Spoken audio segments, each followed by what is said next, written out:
Fox Sports. We are Fox. We are St. Louis. For the 10th time in the history of Fox Sports Midwest, it's our privilege to bring you This One's For You. It's our telecast for the U.S. military and their families. They're watching around the world, and we'll be seeing and hearing from soldiers that are with the Festus-based 220th and 276th Engineering Companies of the Missouri National Guard. This one's for you.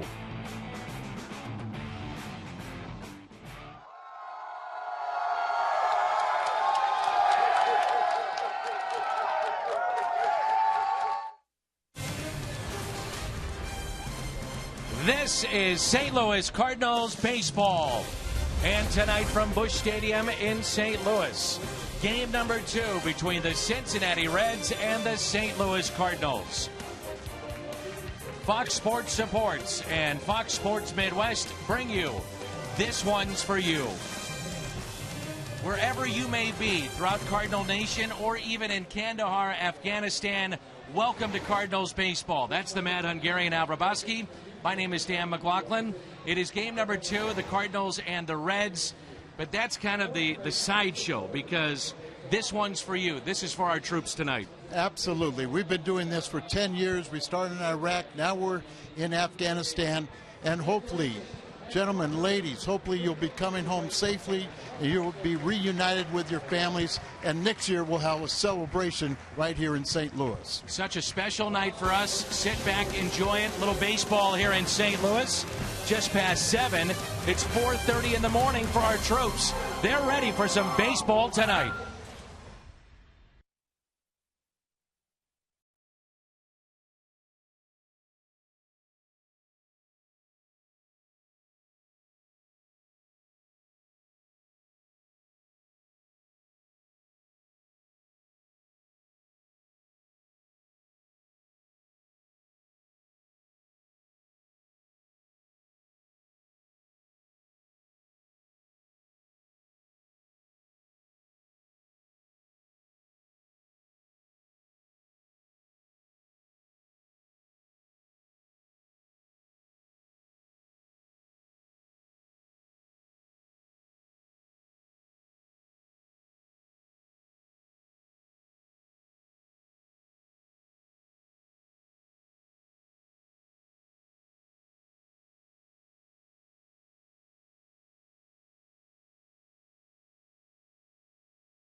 of the Missouri National Guard are here tonight at Busch Stadium. The children of those deployed are ready to help the Cardinals take to their positions on the field.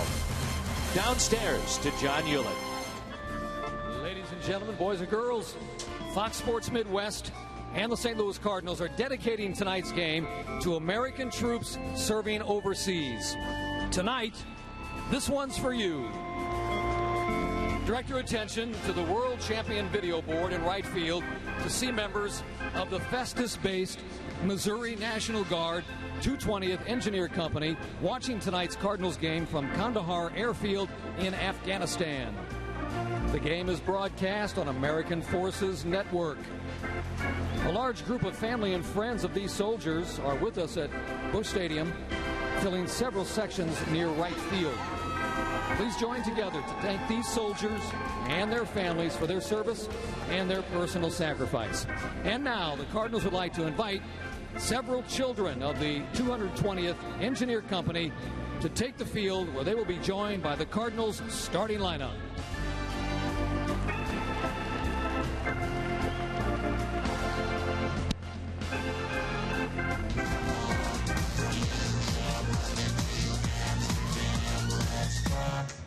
I wanna rock your body, rock.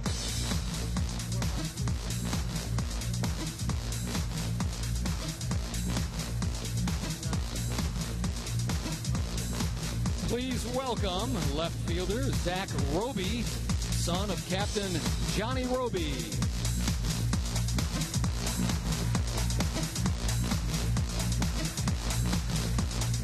In center field, we have Dominic Brunau, son of Sergeant Kevin Brunau.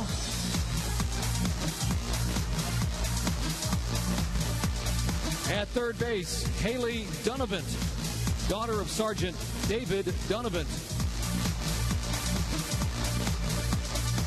At shortstop, Isabella Uzzle, daughter of Staff Sergeant Jason Uzzle. Catcher, Alita Kinderman, daughter of Staff Sergeant Carl Kinderman. In right field, June Miller, daughter of Specialist James Miller. On the mound, Jaden Grenwald, daughter of Specialist Christopher Grenwald. And at first base, Julian McGinnis, son of Staff Sergeant Jason McGinnis. How about a big round of applause for our kids' starting lineup and for our soldiers watching in Afghanistan this evening.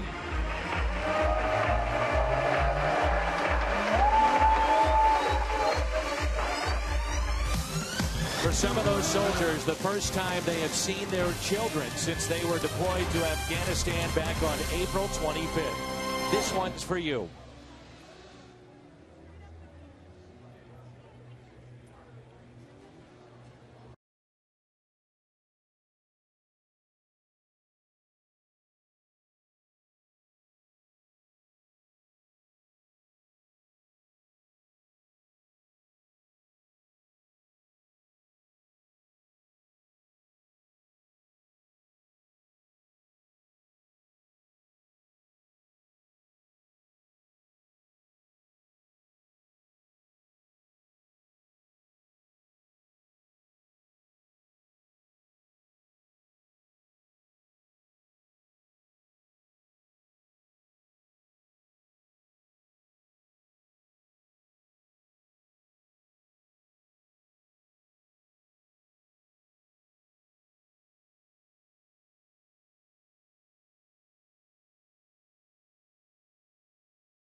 the seats here at Busch Stadium.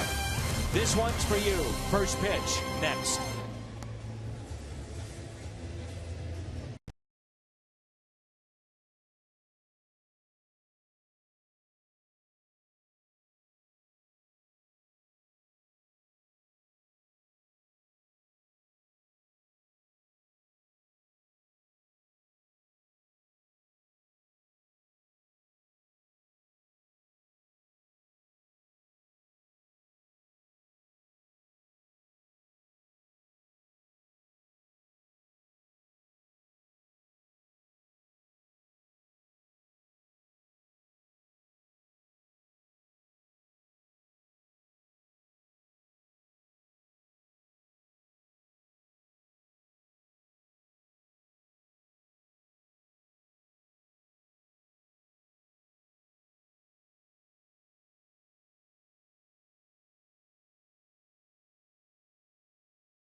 Participate by tweeting greetings with the hashtag "This one's for you," and some of those will be selected and shown on a scroll on the lower portion of our screen throughout the telecast tonight. Along with the Mad Hungarian Al Rabatsky, Jim Hayes is here as well. Dan McLaughlin with you, and those watching in Kandahar Airfield in Afghanistan. The Festus-based 220th and the 276th engineering companies from Festus and Pierce City, Missouri, the Missouri National Guard.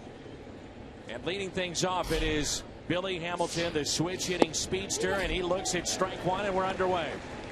I mean, I think it's very interesting when Rosenthal walked him in the ninth inning in a one-run game. The season numbers for John Lackey. That pitch is popped up left side. Carpenter will give it a look, and it's out of play.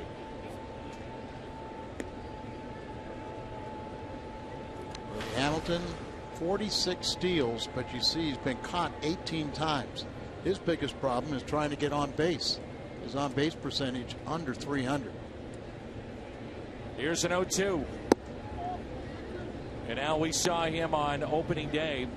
Adam Wainwright strike him out 4 times on breaking balls. He has made a better adjustment with that pitch, and we know his speed can be a difference in a game. There's a breaking ball hit sharply to first, and Adams is there.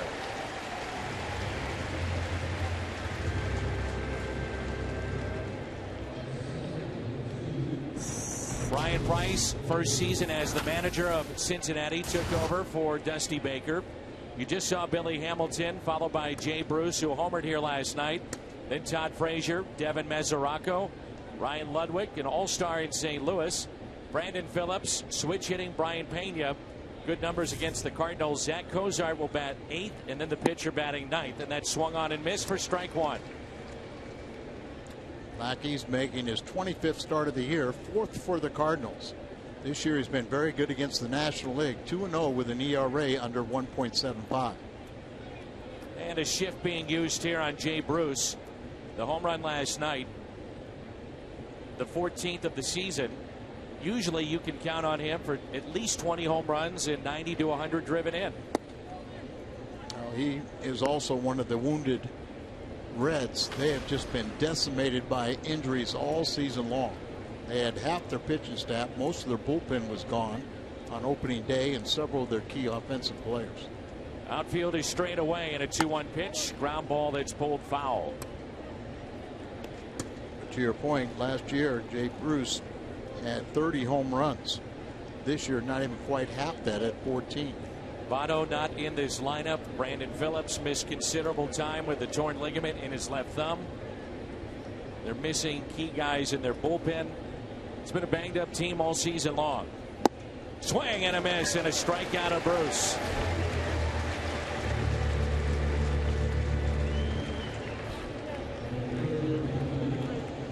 A look at the Cardinals defensively tonight. Holiday, Jay, and Taveras in the outfield. Matt Carpenter is over at third. Peralta at short. Wong at second. Adams at first, and Tony Cruz is behind the plate. Mentioned more than 1,000 family members and friends of those that have been deployed from the Missouri National Guard are here tonight. We'll take a number of shots of those situated in sections 231 and 232 here at Busch Stadium, and hopefully soldiers will find a family member in the seats tonight. And as I said before, it'll be the first time they've seen some of them since they were deployed in late April. 0-2 the count here on Todd Frazier. Some of the signs are pretty good. Wishing their loved ones health and speedy home.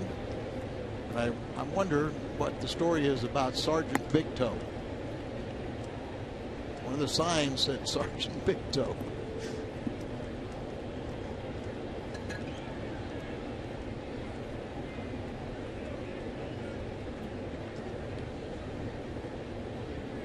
Sergeant Holka maybe. And a strikeout. Back-to-back Ks. This one's for you.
Tonight, tweet us using the hashtag "This One's For You."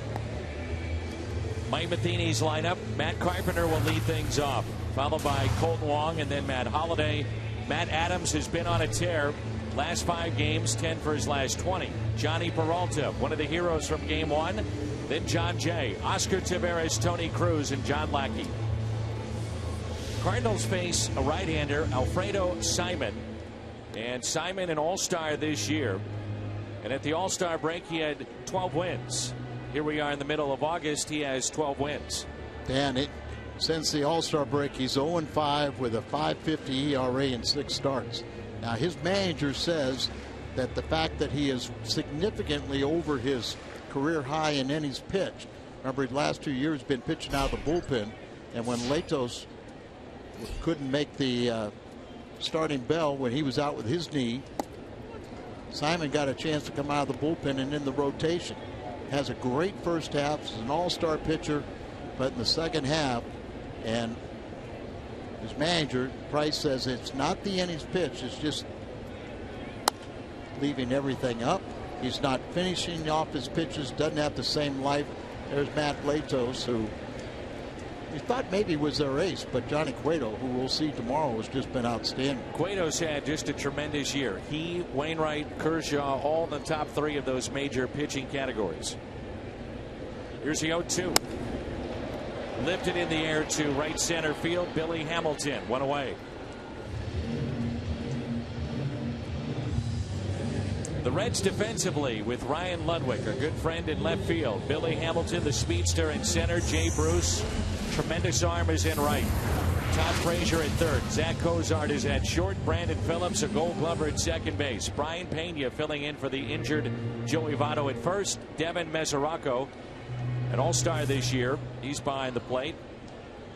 Brandon Phillips clearly did not look comfortable at the plate last night. He's trying to gut it out and see if the Reds can't get back in the race. They start play 9 games out in the Central Division. The Central, you would have to think, is out of their reach, especially with the teams they have to climb over. However, teams still believe this late in the season you have a chance at a wild card. When you're playing in your division, those standings can change dramatically, and the Reds have winning records against every team in the Central Division except for the Cardinals. Brandon Phillips came off the disabled list yesterday, and you're right, he did not look comfortable batting. This is also a display of the 2 best defensive teams in the National League. The 2-1 is a fly ball lifted out to deep left field. Ludwig is back on the track and makes the play.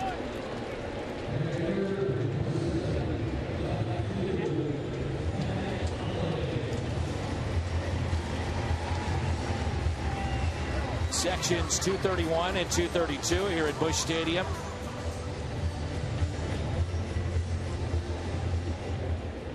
Sons, the daughters, husbands, wives, moms and dads, all here tonight. A little brink of reality, hopefully for them and certainly for our troops in Afghanistan tonight. And wherever you may be watching on the Armed Forces Network around the world. You know, Dan, I was talking with Colonel Blaylock, who is the commander of both the 220 and the 276, and he's saying when you are deployed, you know, there are times when you feel safe, but for the families, it's tough on them. They never know about those times. They always feel that you're in a situation where you're in jeopardy, and so it's nice to know that the 220th, the ones that could get back from their mission and be at Kandahar tonight, can kind of relax a little bit, and as you said, see the families get a little chance to relax and see their loved ones. 0-2. The count on Holiday. Snapped in 0 for 18 last night. Chops it left side and a foul ball. And Matt, I think that 0 for 18, part of that was the byproduct of his sort of off and on bad knee, but he looked pretty good last night with those 2 for 4. Remember, he was right in the middle of that rally in the 10th inning. Also scored on a double from first base and ran well. They want to go inside and low. It's outside and in the dirt. 1 ball and 2 strikes. The Cardinals starting play tonight. 2.5 back of Milwaukee. Cardinals back to double digits, above 500 at 10 games, 67 and 57. Outfield is deep and straight away. Holiday has had great numbers in his career against the Reds. Those numbers are a .326 average, 28 doubles, 2 triples, 15 home runs, and 74 RBIs.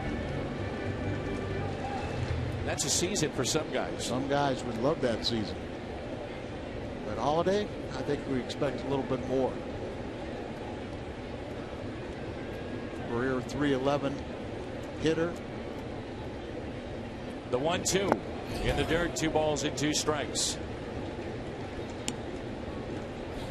You think about the workload of Simon, then you think about being tired and how that relates to poor mechanics. Poor mechanics then relates to poor location, and that's how you get hit at this level. And that's what Brian Price was saying. It's not so much the innings, it's the fact that his inability to finish off pitches, leaving some up, don't have the same bite.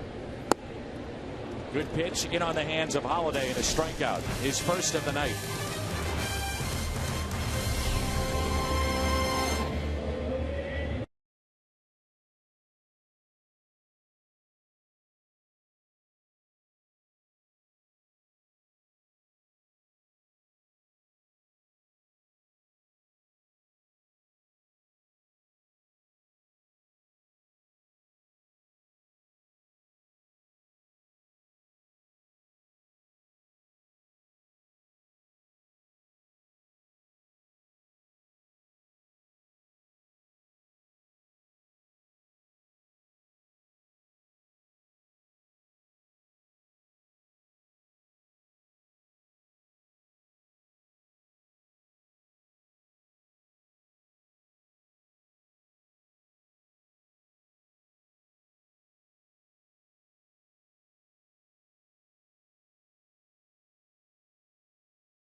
Our viewers to participate tonight, tweet greetings with the hashtag to the soldiers.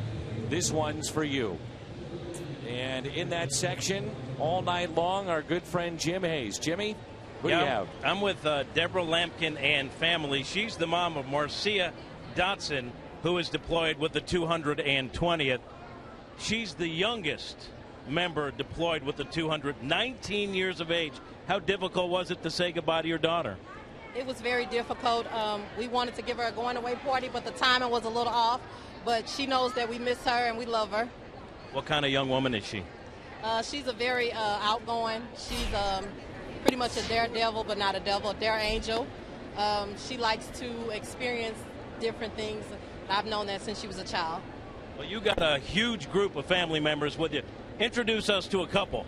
Okay, these are her sisters, Simone and Kayana. We have her aunt, her uncle, her dad, her grandmother, her grandfather. She has cousins all the way down these 3 rows. Big support system. Maurice is the dad. Now, she may be watching right now. Marcia may be watching. So if she was, look into the camera. What would you say to your daughter? We love you, we miss you, and you better be careful. How about you, Mom? What would you say to her? See you soon. How about that, Dan? Great stuff. Thank you, Jim. Here's Devin Mesoraco, and he looks at a strike. It'll be Mesoraco, Ludwig, and Phillips. John Lackey looks sharp in the first inning with a pair of strikeouts. Well, they let Hannigan go and turn the catching duties mainly over to Mesoraco, and he's had an outstanding season.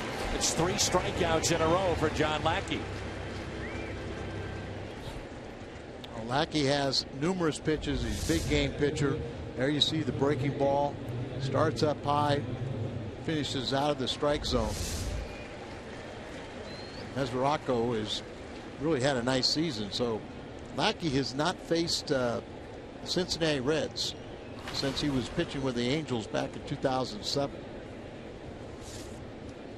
Numbers on Ryan Ludwig this year.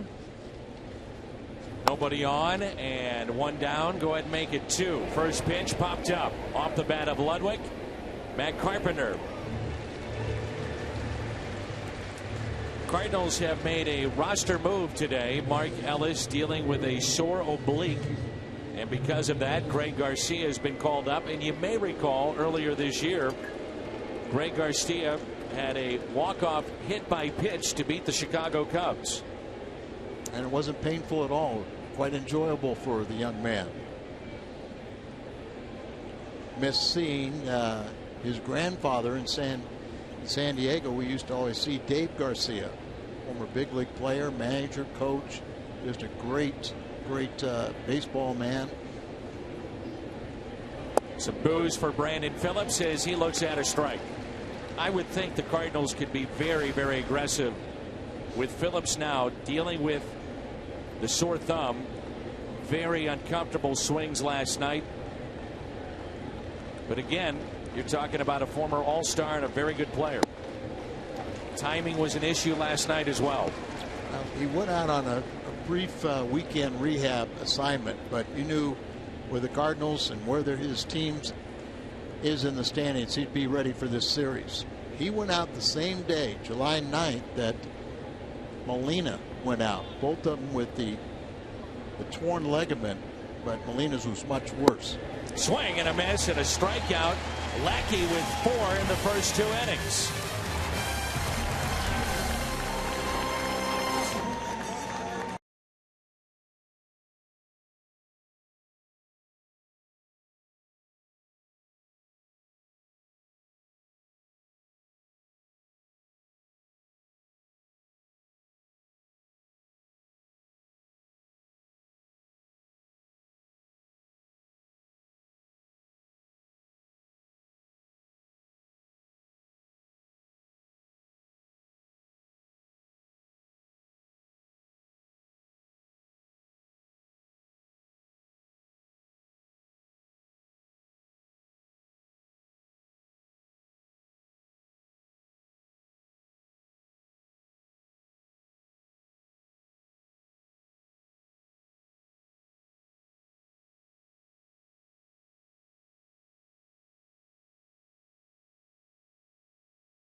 Telecast possible that includes our sponsors. You may have noticed that our in-game sponsored elements have gone away at least for one night, and we thank our great sponsors for allowing us to do this.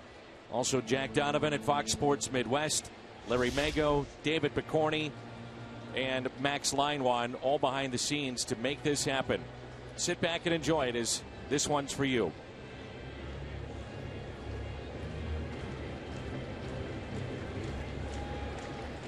Once again, our director tonight, Tom Mee, will be shooting many of the signs and the faces from those sections here at Busch Stadium that represent the family and friends of soldiers that have been deployed that are watching tonight. We've heard years past from the soldiers come back and tell us what an amazing night this was to be able to see their mom, their dad, their son, their daughter, brother, sister, husband, wife. Many times it's the first and only time they will see them while being deployed. 1-1 off the bat of Adams, slicing towards the line. Ludwig is over and makes the catch. So 4 up and 4 down for Alfredo Simon. It's the first time that Simon has been able to retire Matt Adams. He was 2 for 2 with a double and a home run against Simon. Peralta was the hero of last night, and he's really picking it up offensively. 266, the high water mark of the year. He had 3 hits last night, including the game winner. And prior to last night, remember we played the Reds an awful lot early? He was something like 1 for 33. And that one was a home run. That was it. Got 16 home runs on the season. Ties the Cardinal franchise record for shortstops. And Al, you look up, he's hitting 266 now. Right. He's played fine defensively at short. And he pops this pitch up. This may be an adventure for Pena. That's why Phillips comes over and says, don't worry about it. I got it. And he makes the play. Our telecast tonight is on American Forces Network, so that the 220th Engineer Company and Cardinal fans on military bases, Navy ships across the world can watch the game. Many times you always tell us thank you, and you have it oh so wrong. We thank you for protecting our freedoms, allowing us to be here every day and enjoy the great game of baseball, America's pastime. Strike 2, John Jay. And in 1997, I went with 3 other ball players, and we went on a tour all through bases in Germany. Took a C-130 into Bosnia, went to Tent City and Tuzla, Hungary, where everyone was being processed in and out. You talk to these young men and women, you try to thank them, and they're thanking you. You go, no, it's the other way around. Is it ever? As Jay is out in front, pulls it foul. Nothing into the count with 2 outs and nobody on in a scoreless game here in St. Louis. And how proud are we to have an all-volunteer military force? Young men and women that make such supreme sacrifices with their families to go out there and serve for us. We can't thank them enough. 0-2 pitch in the dirt. Missouri National Guard originally formed in 1890. The strength of these brave men and women continues today.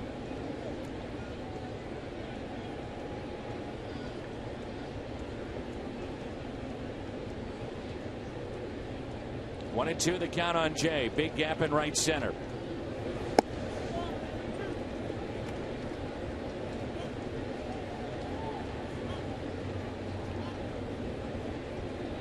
We've also heard from some of those that are deployed that have not seen their children ever in person. They were born while being sent to Afghanistan. Here's a 2-2 pitch. Up the middle, and it's a base hit. The first hit for either side off the bat of John Jay. And John Jay extends his hitting streak now to 11 games. He's been getting on base, some of them painfully, as he's now the National League leader in being hit by pitches. 14, one away from his career high, but he's also hitting well over 300 now. His average moves up to 306. It's been a while since I've done a game with you. Give me your take on Oscar Taveras. Seeing progress. I think he still has things to work on, but I think the biggest thing that he needs is playing time. I thought Ricky made a really good point last night, and I hadn't thought of it in these terms. He said, remember Kolten Wong beginning of this season? It was a situation in which he looked to be overmatched to an extent. He made the adjustments. Well, Taveras doesn't even have 200 at-bats in the major leagues. I mean, it's a work in progress. Well, and take it a step further. Look where Kolten Wong was a year ago. You know, where it was well under 150 and really struggling to make contact. There is a learning curve. And now Kolten Wong, if he has a significant push, he could push for the Rookie of the Year. if you think about it, he would have to go on a tear. I think right now, and I'm not sure Billy if Hamilton. Billy Hamilton would be the leader in the clubhouse, but we're still on maybe hole number 16 of this 18 holes you got to play. And maybe it's not fair for Billy Hamilton, but being on a winning team does have merit too. Hit sharply to short. Kozar to force play, and they just get John Jay at second. Nicely done by Zach Kozar. Cardinals strand a runner. Our annual telecast. This one's for you.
Afghanistan Staff Sergeant Jason McGinnis had a chance to check out Julian McGinnis, his son.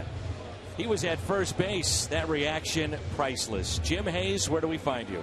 With Megan and Julian McGinnis. So you were on the field earlier, and you got to meet Matt Carpenter. Is he your favorite Cardinal? Yes. What about? I thought you said Matt Holliday was your favorite. He's my second favorite. That's because you just met Carpenter now. I have two favorites now. Are you believing that the Cardinals will win tonight? Yeah. Come on, we're Cardinal fans here. All right. This is Megan, obviously the wife and the mom here, and we know that your husband saw him, right? Because he gave you a cell phone call, right? He saw Julian on the field. He did, and he wanted to make sure he knew that I talked to him and he saw him on the field. Second deployment for him. I'd imagine it doesn't get any easier. No, this time we have kids. The first time we didn't, so it's a little bit harder this time. But you have a huge support system. And I understand you were sort of the linchpin in getting tickets out and making sure people were here. Yes, I was. I took orders and I got so many people to come. And then they told their friends and they told their families and everybody else came too. Well, we know that Jason's watching. So look into the camera. What do you want to say to him? I love you and I miss you and I can't wait for you to come home. What about you, Julian? Want to say something to your dad? Look into that camera. I love you, Dad, and I can't wait for you to get home, and I just want to show you a few things that's new around the house, and I hope you like it. Thank you both for your service. Thank you. Because obviously the families were a big part of that, Dan. Adams flips to Lackey. Let's bring into the conversation Staff Sergeant Jason McGinnis. We do have a slight delay from what he is going to hear from the booth in Afghanistan. And I'll ask you first and foremost, Staff Sergeant Jason McGinnis, you see your wife, you see your son. What are your emotions and what are you thinking right now? Just really proud of them both and miss them, and can't wait to get home and see them. How old is your son, and what would you like to tell him? I got two. One's 8 and one's 2. I love you, boys. I miss you. Help your mom at home and clean up your room. When you saw your son jumping up and down before the game, What was going through your mind? Proud, and I see that he has my hat on. Oh, that's your hat, huh? So he was ready to go for tonight. You made sure. Oh yeah. He I guess he got in the closet, and that's my favorite hat at the house. Back to me. It's probably pretty dirty. And finally, Jason, what would you like to tell your wife as well, who is obviously making a sacrifice for your family while you're away? I love you. I'm very proud of you. Take care of the boys, and keep up the good work. I'll see you soon. Staff Sergeant Jason McGinnis, God bless. Thank you so much. Thank you. God bless you guys. That pitch is popped up off the bat of Zach Cozart near the right field line. Wong, foul territory, makes the play. Jim, did you have a chance to relay some of those messages? Obviously, Julian and Mom couldn't quite hear those. Yeah, Julian and Jameson, those are the boys. Your dad had a message for you. He said, clean up your room. What would you say to Dad? I will, but not just now because I'm kind of bored. Not right now because he's a little bored. And your husband said that he misses you very much, and he's proud of you guys for taking care of things. Oh, good. Thank you. How about that, Dan? A connection. Nice. Really nice. Is it ever? Here's Alfredo Simon right off the mask of the home plate umpire, and that's the crew chief, Tim Wilkie. I think the young man has a future as a play-by-play man. I guarantee he does. Just give me a few more years, Al. That guy is energetic, well-spoken, and a lot of fun. That's Julian McGinnis, the 8-year-old. Look at the umpiring crew tonight. Here's the 0-1 pitch. That's hit out of play. 0-2. That interview, to me, sums up why we do this.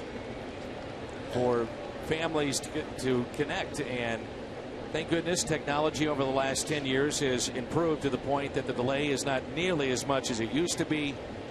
But that those soldiers have the chance to connect with family members, see them, and sometimes visit with them. Lackey is sharp. No score.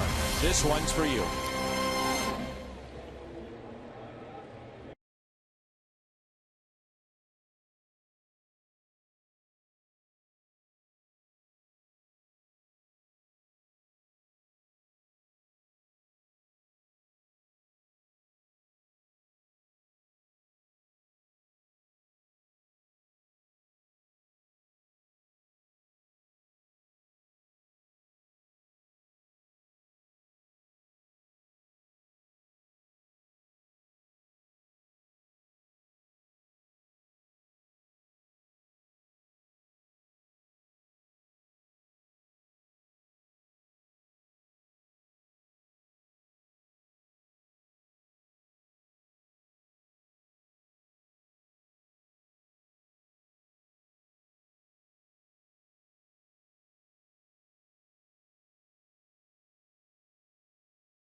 Cardinals get 9 hits tonight. You're invited into Krispy Kreme tomorrow.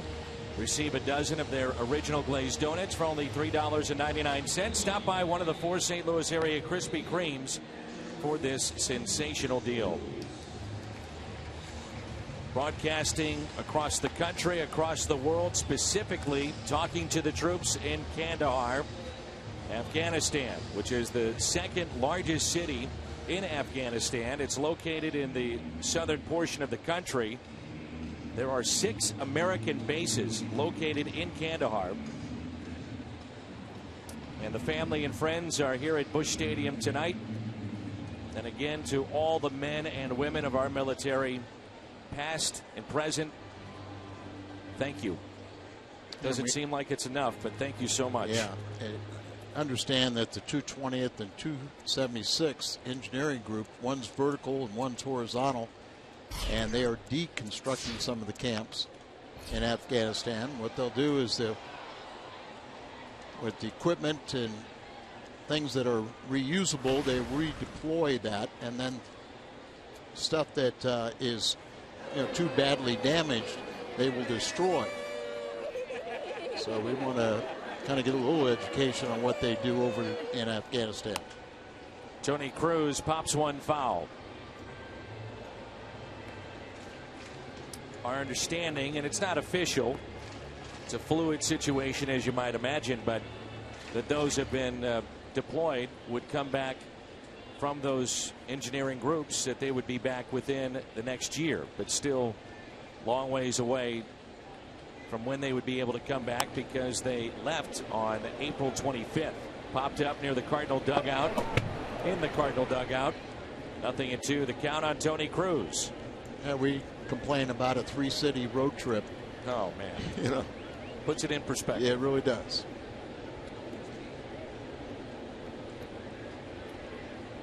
It's just past 5 in the morning for our troops. They're, if you're wondering, 9.5 hours. That's right, 9.5 hours ahead of us. As Cruz breaks his bat, chops it to third. Todd Frazier makes the play.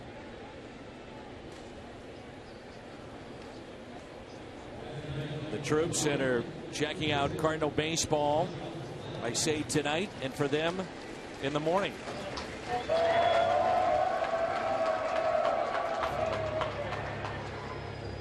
It's Wednesday, August 20th for them. Just past 5 in the morning. Here's John Lackey, and he looks at strike one. Lackey looks good early on. He sure does, but so does Simon. Simon doesn't look like a pitcher that's 0-5 with a high ERA since the All-Star break.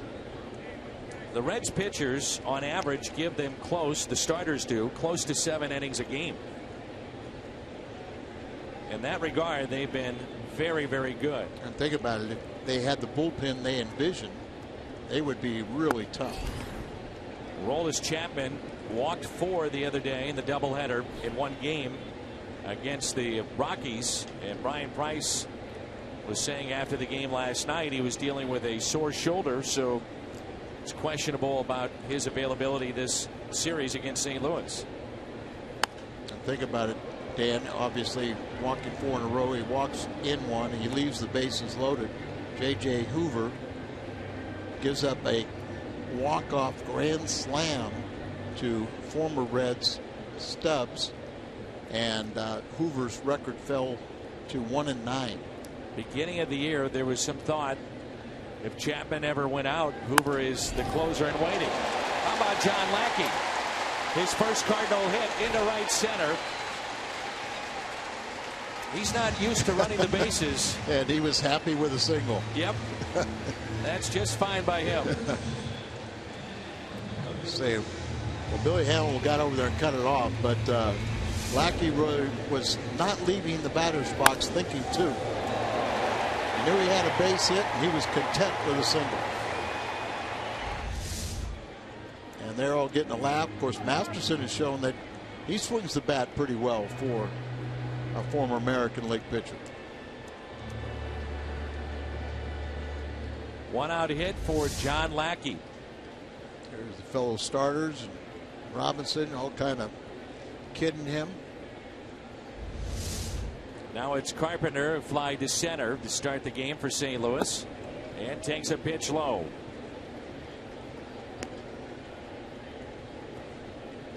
First hit since June 29th, 2011.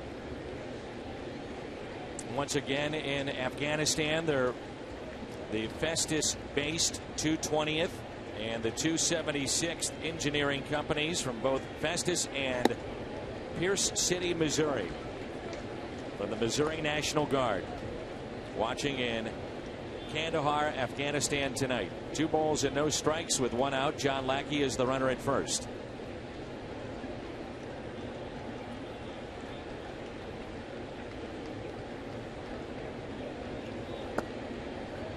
3-0.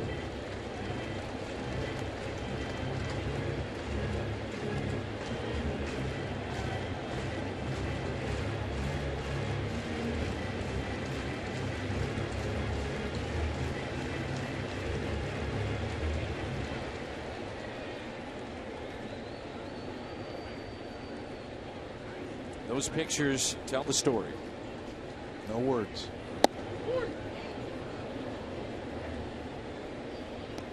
You can see how Simon, instead of keeping that ball down, he's getting the ball up a little bit. A lot of fly balls today. And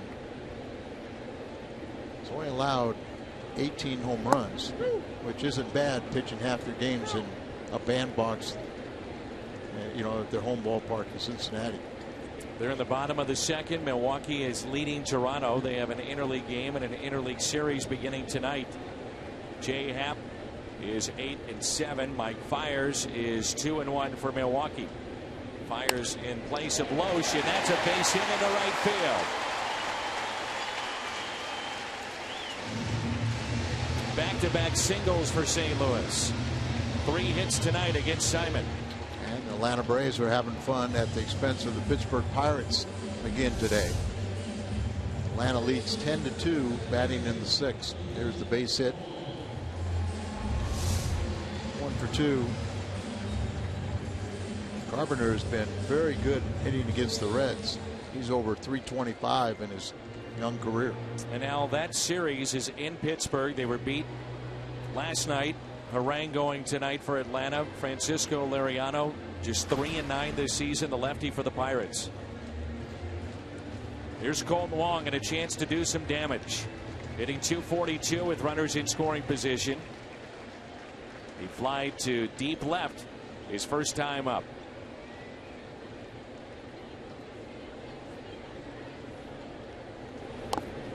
Showing bunt. He was trying to bunt for a base hit there, but situation right now, you'd like to see him just drive the ball. Got 9 home runs, little pop, a little surprising with that pop, and with 1 more home run, he'd be just the 4th Cardinal rookie to have 10 home runs. Hit in the air, out to left. Ludwig under it. 2 outs and a chance for Matt Holliday with 2 runners on. I almost get the feeling that he's trying for that home run too badly. He's getting underneath a lot of balls and kind of popping them. He's hit some balls good, but go back to tip line drives. We've seen him expand his zone a little bit too, especially on pitches up and away. He's gone after that pitch just like he did moments ago. Holliday struck out back in the first, the only strikeout for Simon thus far.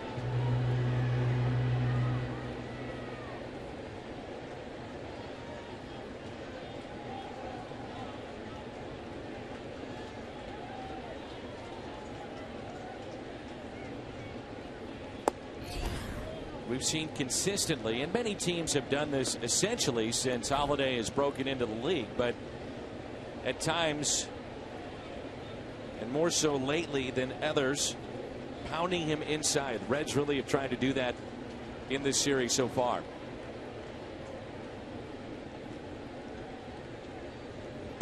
That time they go away. 2 balls and no strikes. Adams, the man on deck. Well, by going inside, you know, you'll force a hitter to kind of pull off the pitch a little bit, and then you can put him away outside. But today's pitchers, with their lack of command, they try and go inside. Many times they won't go in far enough. They'll leave it in the middle of the plate and become hittable. 2-1. It's kind of like last night with Peralta with the game-winning hit. He knew that they were coming inside, and finally the final pitch was middle half in, and he got the base hit to drive in the winning run. Anyway, it was his 7th career walk-off hit. Had one last year with Detroit, and his first with St. Louis. 2 balls and 1 strike on Holliday. Again, a pitch in. Now 2-2. If you get that pitch in there, you're going to get a lot of hitters to swing and miss or foul it off their foot. Good late action too. Yeah. And That's kind of what they said, that Simon has not had that late action on his pitches since the All-Star break.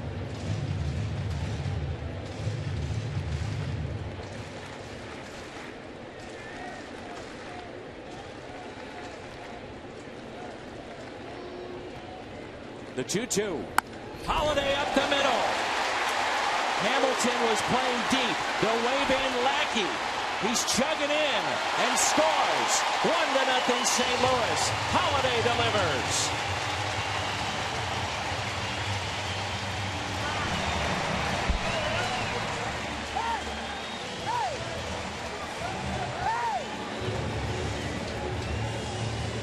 Holiday leads the major leagues in game-winning RBIs, and he has the potential of another one. Pena, the cutoff man, and by not connecting on it, Holiday is able to score Lackey, but he also gets himself into scoring position at second base on the throw. So the Cardinals take a 1-0 lead, and they have two men out there with 2 outs in scoring position. Cardinals have scored a ton this year, 2-out runs. Last year, the club, well documented, hit .330 with runners in scoring position. At the start of play tonight, as a team, .247.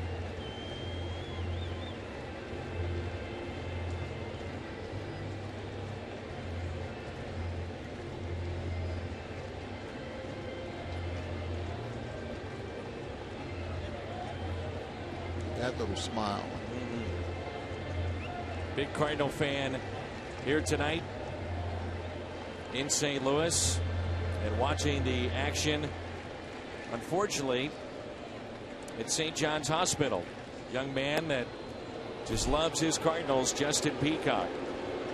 He's at St. John's and he'd rather be here, but hoping the Cardinals can make it 2 in a row over Cincinnati. Justin Peacock. And we'll send out for another fan a little bit older, but Bill Nardoni. Hope he's feeling better. Bill, I know he'd be back out there. He's going to outlive us all, but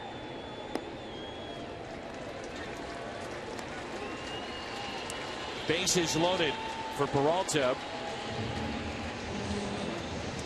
Anytime you start dealing with intentional walks, you're only in the third, and you're bringing in Johnny Peralta, who hit well above 300 with runners in scoring position last year. The threat is there against Cincinnati to have a big inning. Yeah, you're very right, but you can understand, Adams was 2 for 2 with a double and a home run off of Simon, and he's hit .373 against the Reds, so they're going to walk him and see if they can get Peralta out.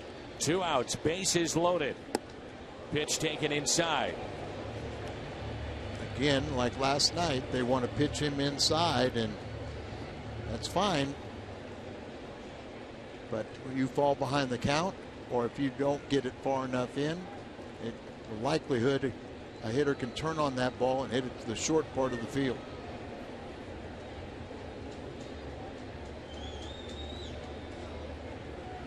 Here's a 1-0 pitch. Peralta, he was ready for it and pulled it foul. It's 1 ball and 1 strike. He's looking for it in there. Johnny's had multi-hit games in 7 of his last 12 games, batting .391. He was looking for a pitch down and in last night, he said. Yep, he knew they were going to pitch inside, but they left it middle half and a little bit higher, and he jumped on it for the line drive over Ludwig's head for the game-winning RBI. 1 ball, 1 strike.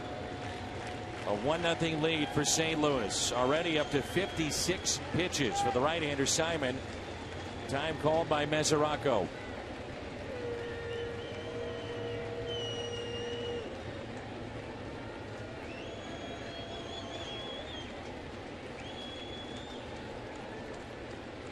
Here's a 1-1. In the dirt, it scoots away, and the runners stay put.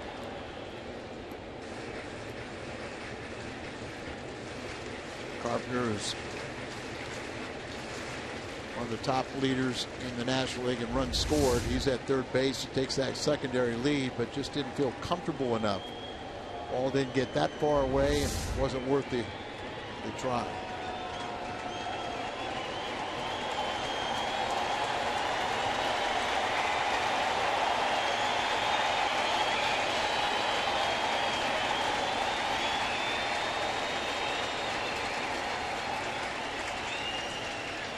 Fans come alive here at Busch. The 2-1 pitch. Up and into Peralta, 3-1. There's the other aspect of intentional pass, loading the bases, little margin for error. And this is where you see right now, as Pena, who had never played first base, the backup catcher, come in for some words of encouragement. But now you can ill afford to make that pitch in on the hands. You try and still go inside, you'll leave it middle half in.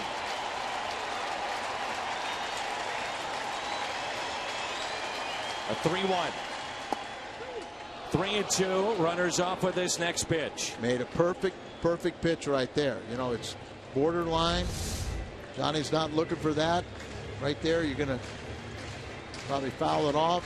Could have gone either way. But now you run the count full, and now the runners are moving. So if you hit a single now, it scores 2 runs for the full count.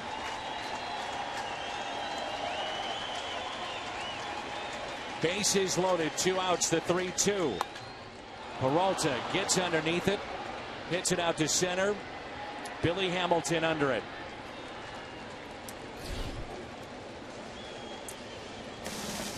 Special interview when we come back. This one's for you.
Johnny Roby has been our point man with this. He's in Afghanistan, and Jeannie Roby, his wife, has been kind enough to join us, and their children. And that is Emily, that is Zach. And did you have any idea you were going to come into the booth and have a chance to visit with us? No. Are you nervous? Yeah, a little. Well, you can't be nervous if you're going to be on television, okay? Okay. All right, this is big time. You realize that, right? I do. Okay, good. Now, your husband is over in Afghanistan. He left as a lieutenant. He is now a captain, correct? That's correct. How often do you get a chance to visit with him, whether it be Skype, phone, email, whatever the case may be? We all have Apple products, so we do get to visit with each other every day. He calls every day, every night. At a certain time? Yes. When we're going to bed, he's waking up. So that's usually when the calls happen. In the morning time is when we usually get a call, and in the nighttime is when we usually get a call. Do you Skype? Are you able to see him, or is it always over the phone or We email? usually do FaceTime. So good. You get Yes. FaceTime? Okay, good. And technology has changed, and he's been at this a long, long time. How long has he been in the military? Oh, gosh, almost 20 years. Almost 20 years. How many times has he been deployed? As Billy Hamilton hits it up the middle, and no play for long, and that's the first base hit. How many times has he been deployed? He's been gone a lot, but he's been deployed one other time. How do you deal with it? You know, we just stay busy. I have to be strong, and I have to be strong for my children, and they keep me busy, and we just keep moving on as a family. I stay strong for him, and that's how we do it. We're a team, and that's what we do. We're a team. I want you to look in that camera, and we're going to go ahead and bring in your husband. And I didn't know if you knew that we would bring him in. There he is, and there is Captain Johnny Roby. And Captain, thank you for all your work, by the way, in helping us make sure that this became a reality tonight. This one's for you. What would you like to say to your family and friends back home? It's great to see you guys. You know, at the game, I wish I was there. And I appreciate your thanks. I want to say thank you, too, to Fox Sports Midwest and David Picorni specifically, because he put a lot of work into this behind the scenes to help this happen, make this happen, so I appreciate that. And, of course, it's your National Guard, you know, the support they've given us to this. It's been fantastic. Captain, as we saw the pickoff go awry, and now Hamilton is at third, tell us what your operation is like and what it's like day to day for you and your fellow soldiers. We work 7 days a week. I would say it's a typical work day, but we do work long days here. You know, the organization is set up such that they try to give downtime when they can, where they can. You know, we have a lot of support from the Army on this side, of course, our families and friends back home. You know, the organization back home as well. So I think again, it's kind of a normal thing, but it's long days. It's hard work. Here's a look at Jay Bruce. First pitch to him is a ground ball hit to short. Taken on a short hop by Peralta. Nicely done. One away. Captain, give us an idea of just the day-to-day. You wake up, and what are you doing? What's your mission? Well, as Colonel Blaylock mentioned earlier, you know, the mission for the 220th is to deconstruct, deconstruct some bases, deconstruct buildings and whatnot, and turn some of these bases over. So it's a true engineer mission.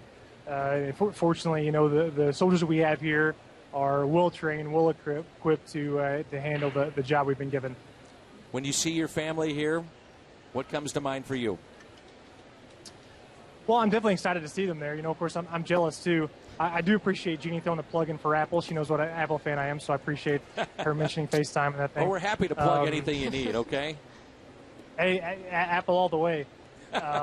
It's great to see them there. I know that you know over 1,000 family and friends of the 220th bought tickets to this game, so I know there's a lot of support, and the soldiers here appreciate that, and I know that the families back home at the ball game appreciate that too. I know Armed Forces Network gives you a chance to see some of the things that are happening stateside, but you get a chance to watch a Cardinal game. Many of those that you're with are from Festus. Many are from the state of Missouri. Having a chance to, even though you have to get up at 3 in the morning to do this and watch a Cardinal game, what's it mean to you and your fellow soldiers just to see Busch Stadium and to see St. Louis again?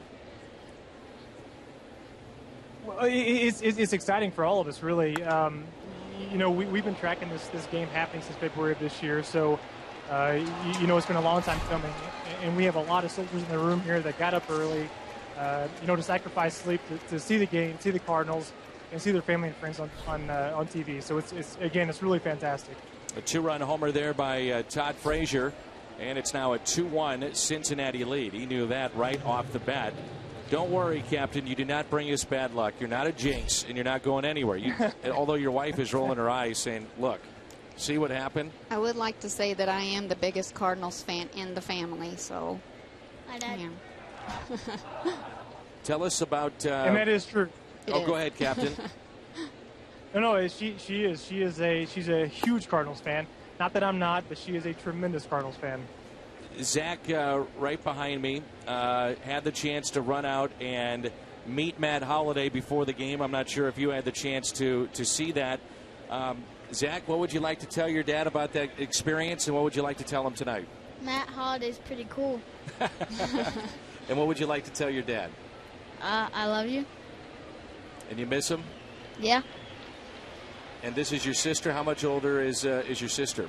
1 year, well, about like 18 months. No, not that. Yeah. Sorry. Not that much. 10 months? 18 months. Okay. Would you mind putting the headset on your sister there? Sure. And Emily, you have a chance to visit with your dad. What would you like to say to your dad tonight? I really miss him, and I love him, and I hope he comes home safe. What is it like for you, and how old are you, Emily? I'm 13. What's it like for a 13-year-old girl to see her dad away for such an extended period of time, but knowing he's doing such a good thing for your family and for our country? It's okay. I mean, sometimes when we have events and stuff, he can't really come to them, but we always get a FaceTime and sometimes take pictures of them, so it's okay. There's a backhanded play by Carpenter, nicely done, to retire Devin Mesoraco. And we have 2 outs now, and they're going to call that a foul ball, it looks like. 2 outs, and so the count is, or rather 1 out, and a count of 1 ball and 2 strikes. What is this like for you, and some of the emotions that you're feeling right now, realizing you're hearing your kids talk about the tough issues at hand of missing their dad, but also having a chance to see your husband? I mean, it does make me get teary-eyed a little because I know that they do miss their dad, but and I miss him too. We just do the best we can, and we try to stay strong for him, and then I know that we're proud of him, and that he's doing a very good service, and we all love him and just want him to be safe and come home soon.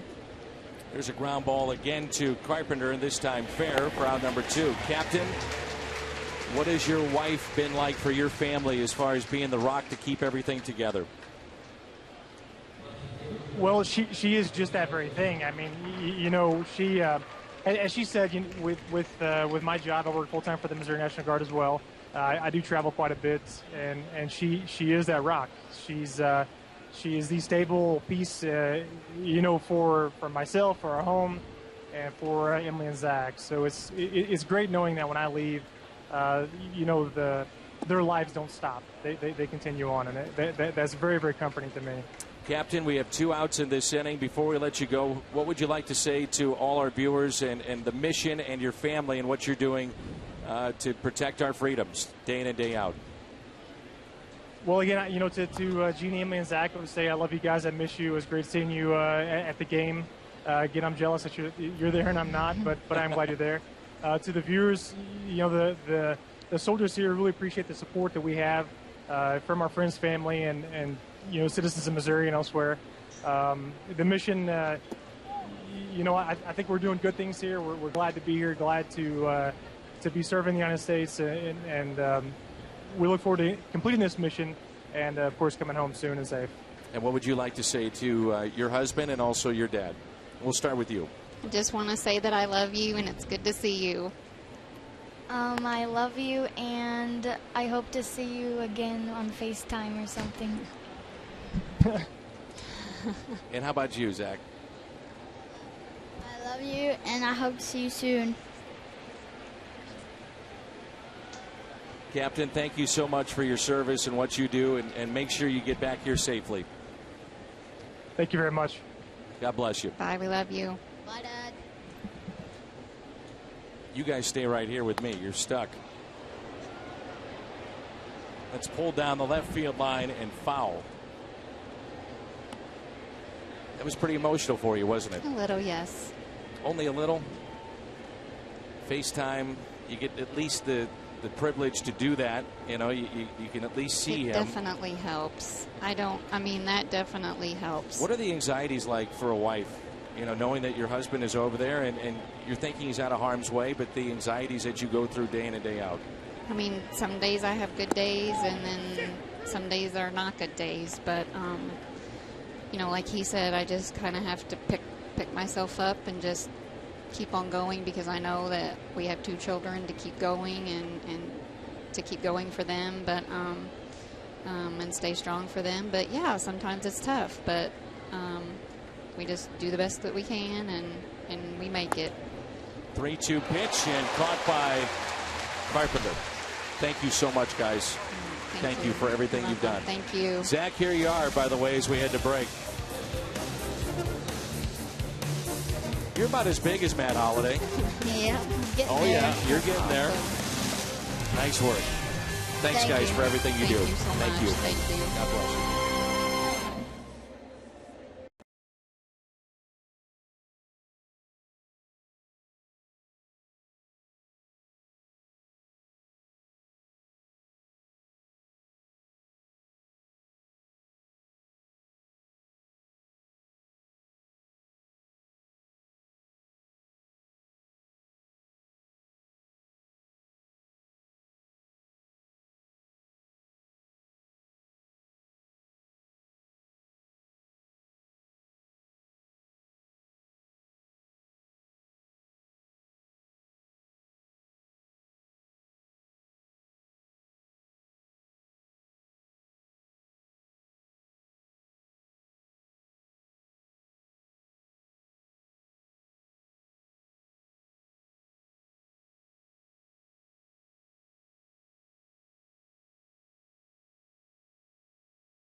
Afghanistan.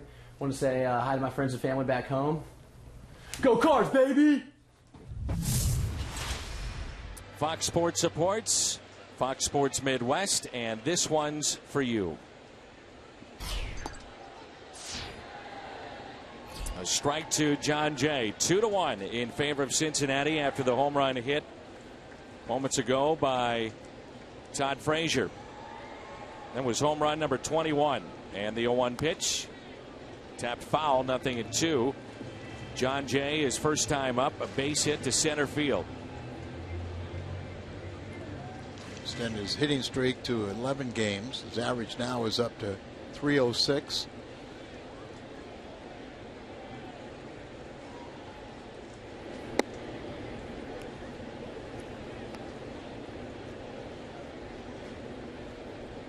Dedicated military family. 20 years he has been in the military, deployed for the second time and leaving behind his wife and 2 young children. Thank you very much, Captain, for what you do.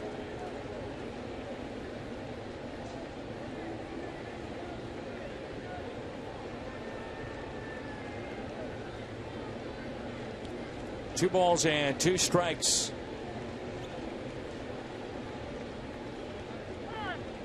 And now time is called.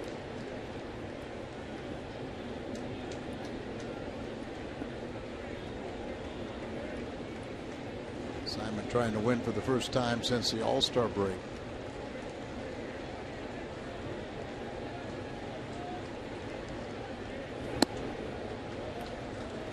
It was quite the pickup by the Reds right before the season started in 2012. He he was claimed off of waivers. Baltimore put him on waivers. The Reds picked him up. He was a valuable piece in their bullpen. And now he's one of the top pitchers in the National League All-Star as a starter. 3-2 is hit out of play.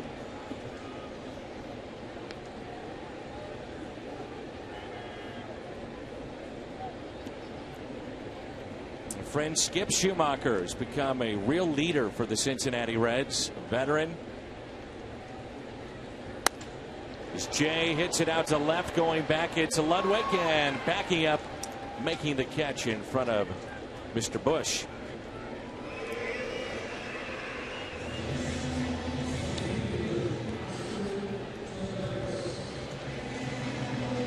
Once again, we encourage our viewers to participate tonight, tweeting greetings with the hashtag "This One's For You." We have more than 1,000 family members and friends. The 220th Engineer Company of the Missouri National Guard, they're here tonight, seated in sections 231, 232 here at Busch Stadium. Many of them wearing those white T-shirts. Don't forget the 276th. Also a Missouri National Guard and Engineering Company.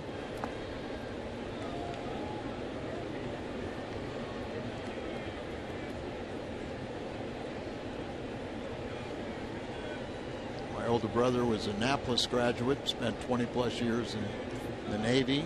My baby sister was a Marine and married a Marine. She's the toughest one of the bunch. I bet. A Marine, huh? Oh, yeah. 2-1 on Taveras.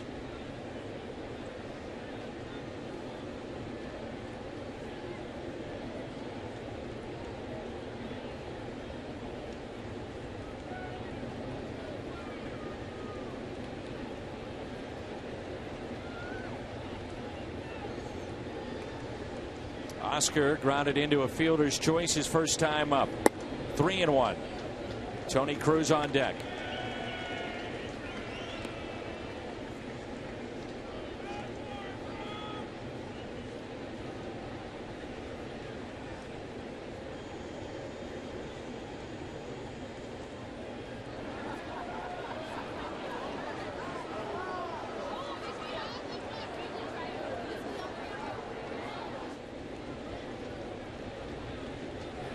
Taveras rips it into right for a base hit.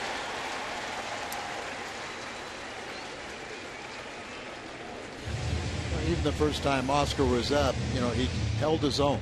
He really didn't embarrass himself, and he's getting closer. But here you see fastball at the top of the strike zone and is able to turn on it.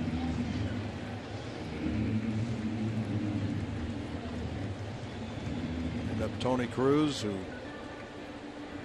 done a nice job in the absence of Yadier Molina, and then to pick up A.J. Pierzynski. But don't forget the fine job that Tony Cruz has done.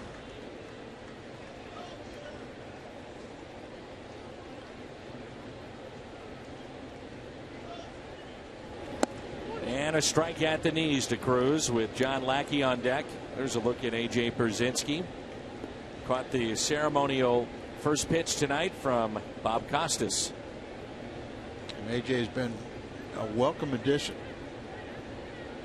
He's brought a little life and a little excitement to the ball club, an attitude, and a positive attitude. And a ground ball that could be two. Out at second, out at first. It's a double play off the bat of Tony Cruz.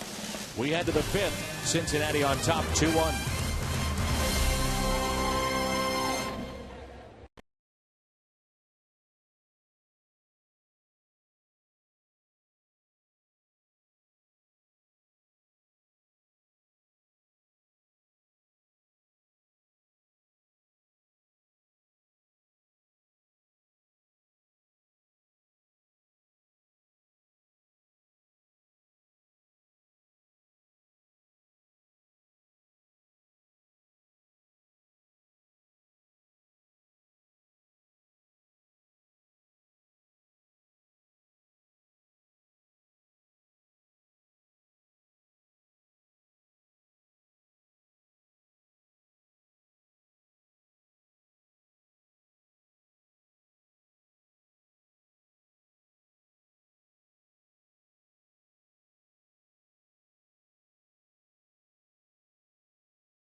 What would you like to say to your husband? I love you.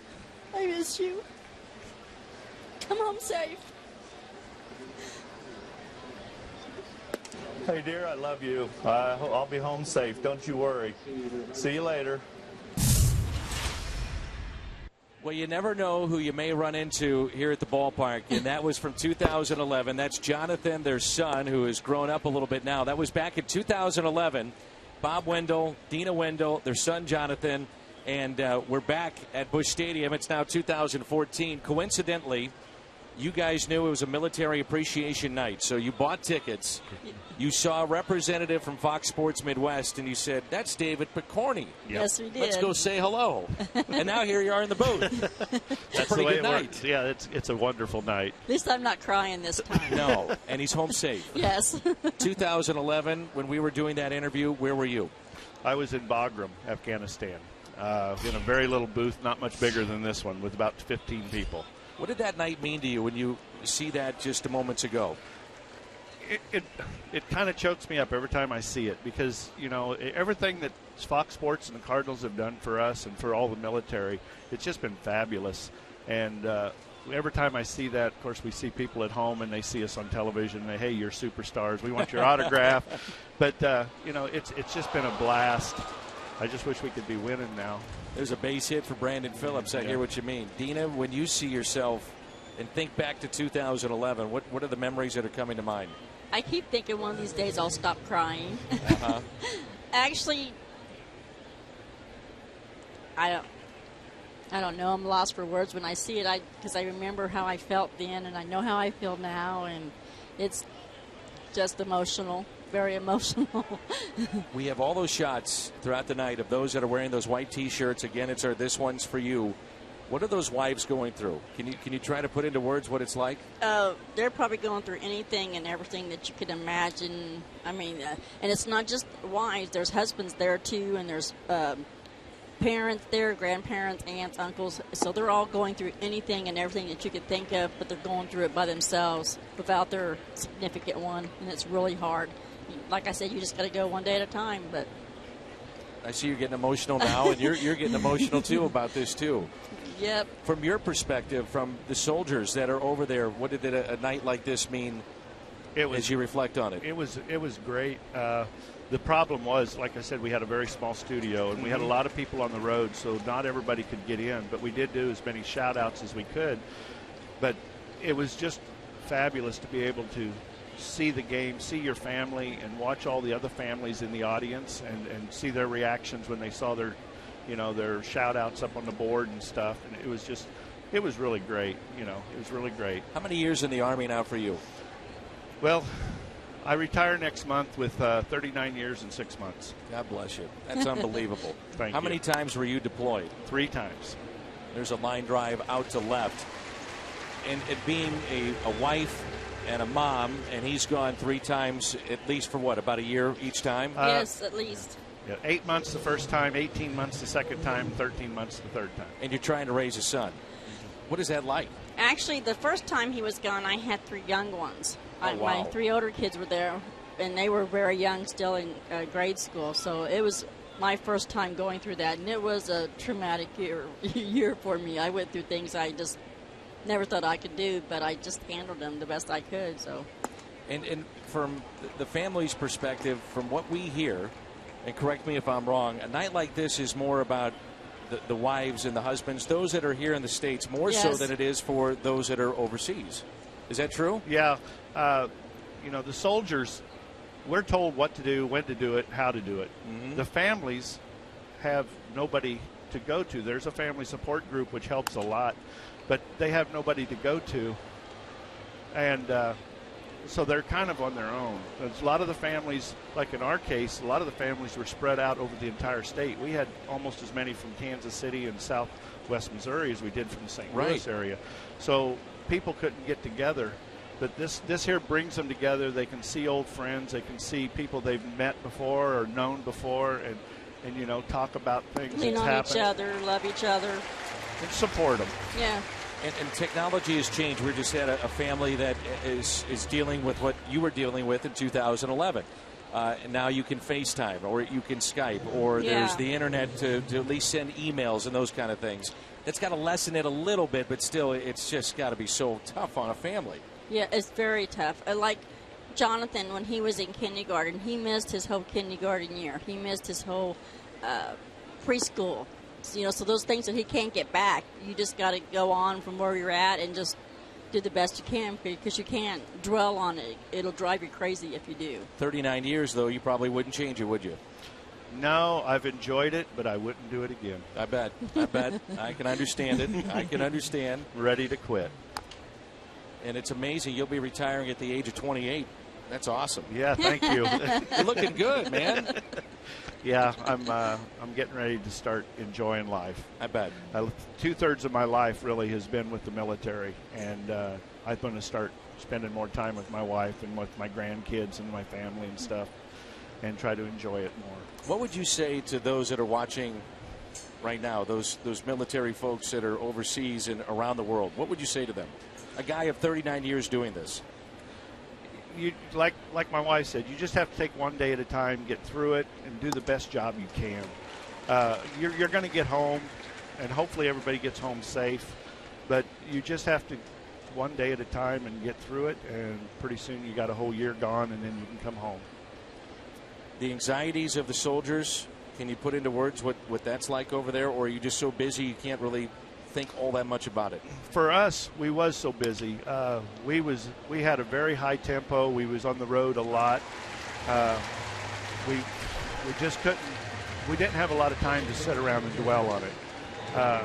Guys would come in and they would work and try to get things done, and then go right back out on the road. So it would keep them busy, and that makes it go faster. Thank you for your service. Thank you for your support. You got it. Happy retirement too. Thank you. And don't be a stranger. Come back and see us.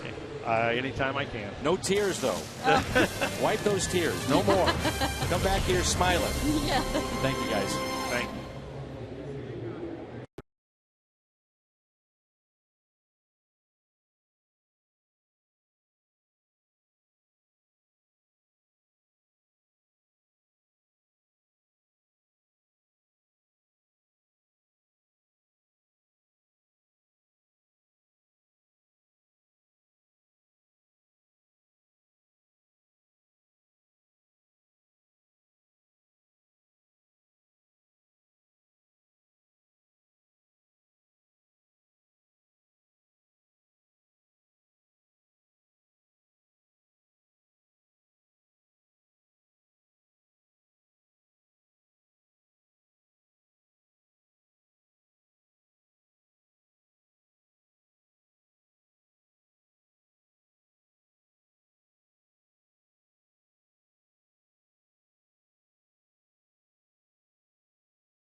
Thanks to our sponsors for being in-game sponsor-free.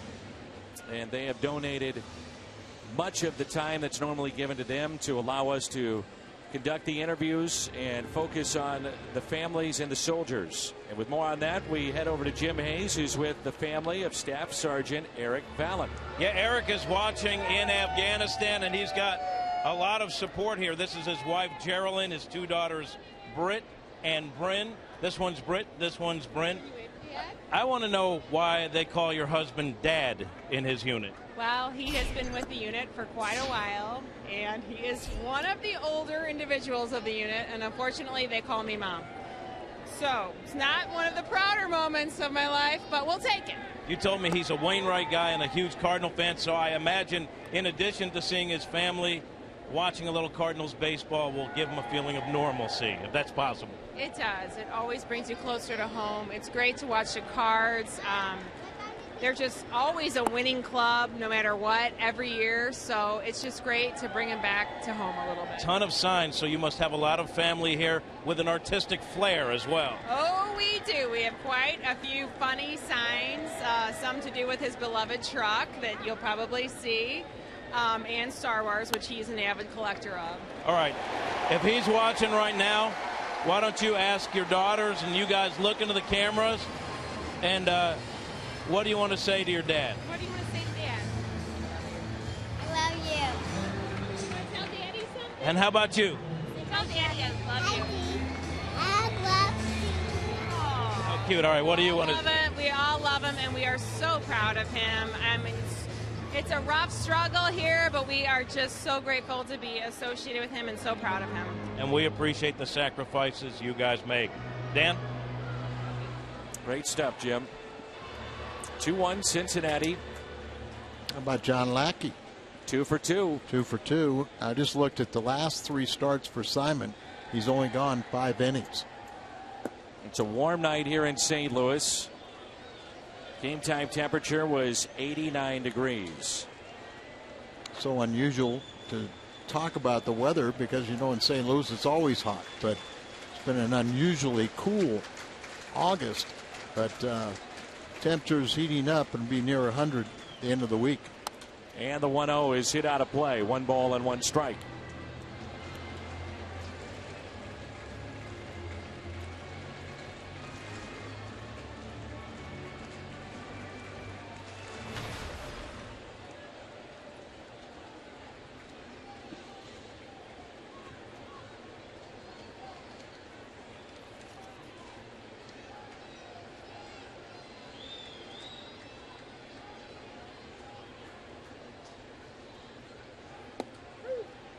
One and 2 the count on Carpenter. Last 6 starts for Simon have been all losses. 5 of them for himself, 6 for the team.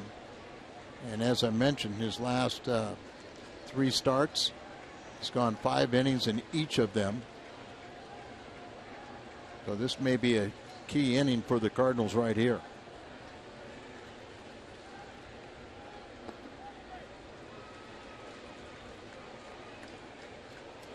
Matt at 1 for 2, extended his hitting streak to 4 games.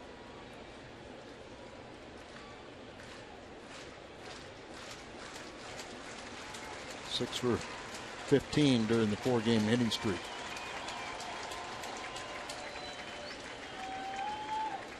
'82 pitches tonight. The 2-2 is hit to short. Cozart bobbled just a bit. They'll get the lead man. Cozart has been very good this year at shortstop, very steady defensively, only committing 7 errors on the season. And he took what looked like a sure double play away as he takes a couple steps to his right, but he bobbles it, and they can only get the 1 out, the force out at second off of Lackey.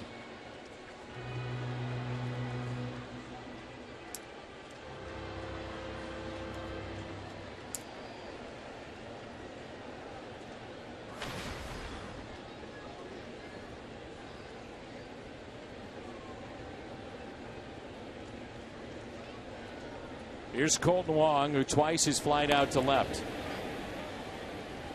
Mentioned earlier that the Reds and the Cardinals are the 2 best defensive teams in the National League. The Reds a little bit better. They've committed only 57 errors, and the Cardinals second best was 63.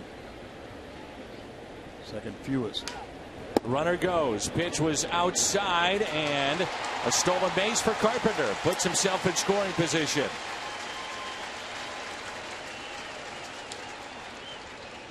As Rocco has thrown out 11 of now 35 base stealers. This ball sails on him, and Phillips, you can see, backing up the play. It's hit Carpenter in the rear end, slowed it down, and Phillips backing up the play keeps it from going into center, and possibly Carpenter going to third.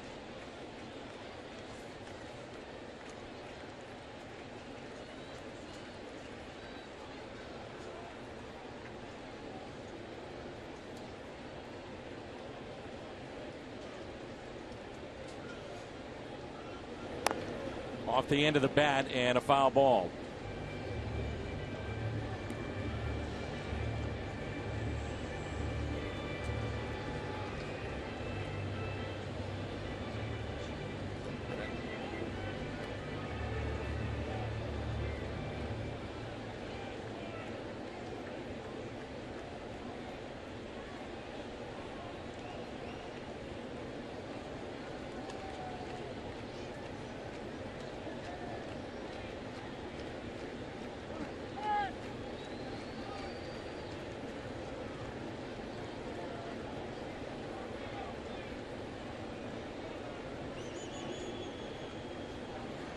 Wong 0 for his last 8 and just 2 for 18 on the homestand.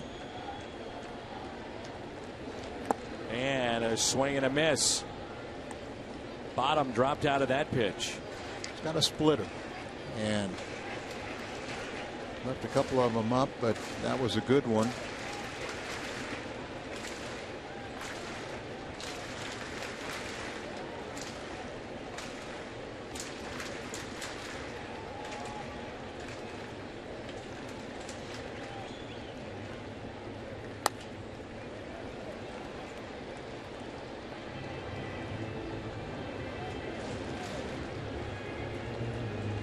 Splitter, or like a sinker, you want to get the ball up, elevated, and then it becomes a lot more hittable.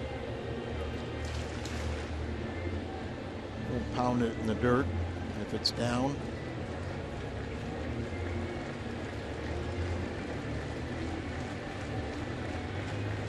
One and two the count on Kolten Wong. Outfield is deep straight away. Runner at second is Carpenter.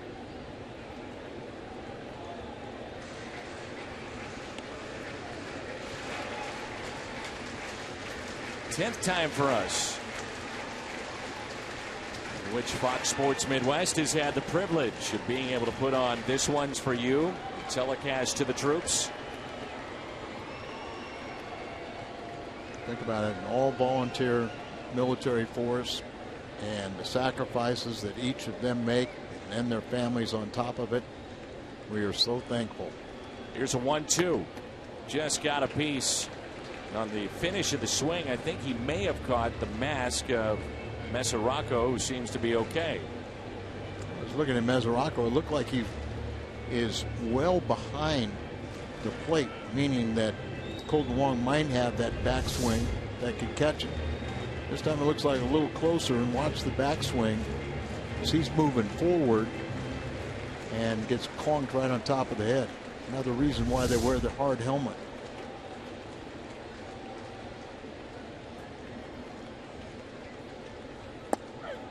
Got him. Strikeout of Wong. All splitters until he freezes them with that fastball.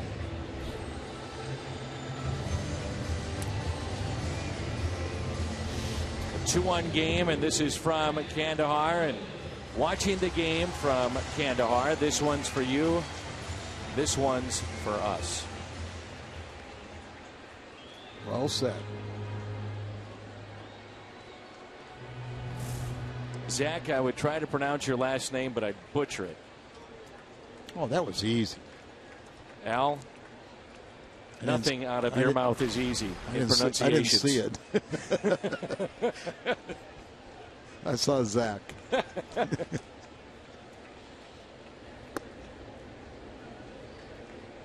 When you got a name like Roboski, most people can't pronounce it. So, you know, I mean, I'm accustomed to hearing any and all different ways. So be it. We understand. I've heard you refer to even things that don't sound like anything related to Rabowski. Sometimes it's appropriate.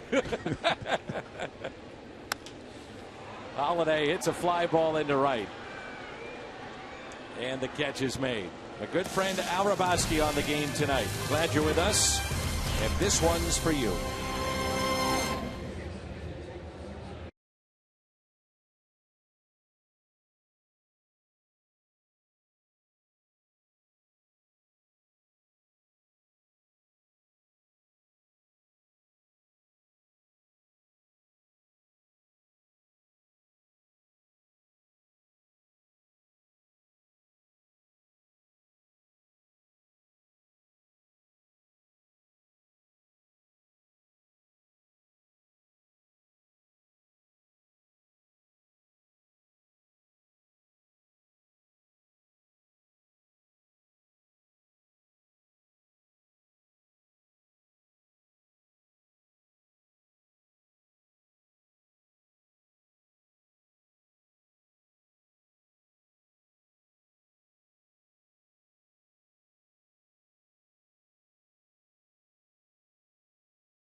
And we're here in Kandahar, Afghanistan. And we just wanted to say hey to everybody at Lindenwood University. And give a shout out to our family. Go Cards. Well, thank you so much, and this one is for you. Still early in the morning in Kandahar, and we can't thank you enough for getting up early, coming out and watching Cardinal baseball. You've got to pull out a victory, though, here, Dan. Yeah, 2-1. Cardinals have out-hit Cincinnati 6-3. Home run will do that for you, though, won't it? And it was a no-doubter off the bat of Todd Frazier. Really one of the only mistakes made by John Lackey tonight.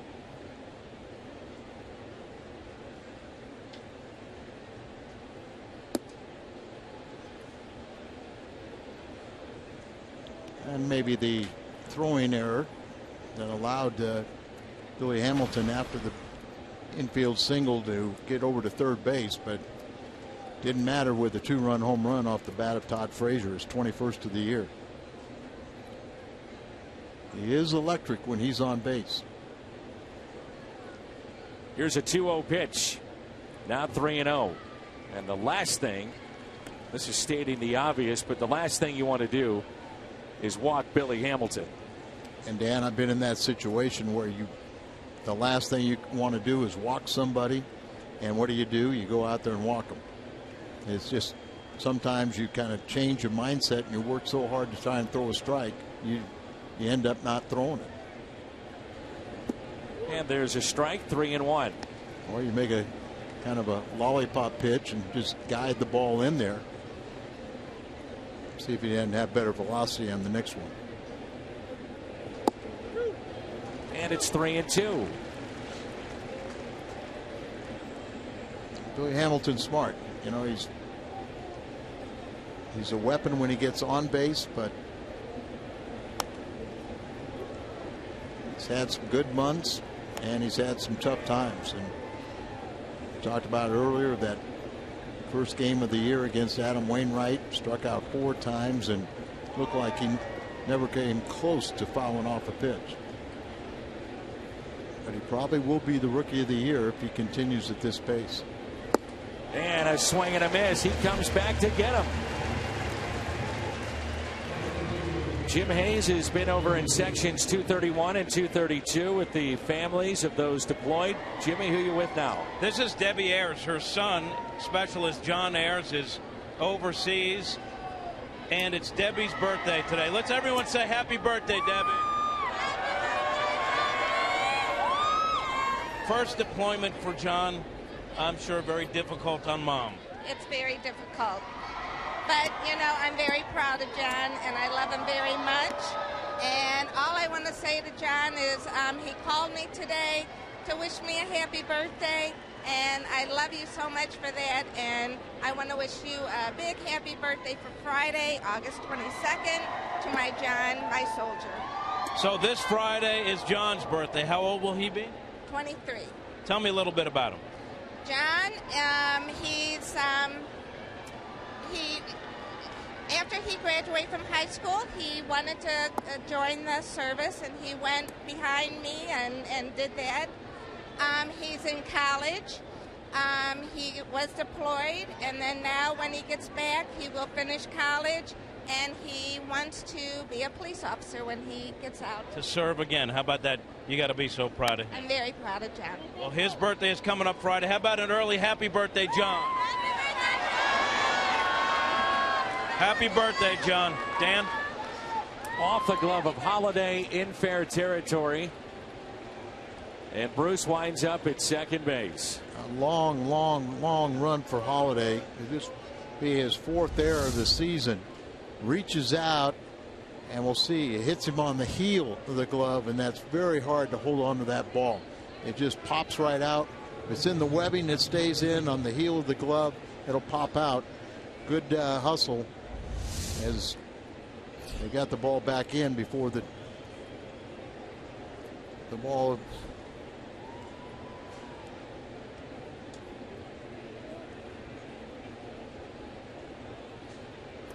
So Todd Frazier steps in with a chance to do some more damage. A 2-run homer last time up, and looks at a pitch inside and low. An error on Holiday, and a ball that's got to be caught.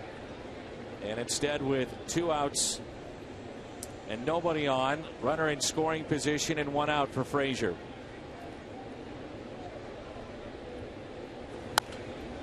And he pops it up.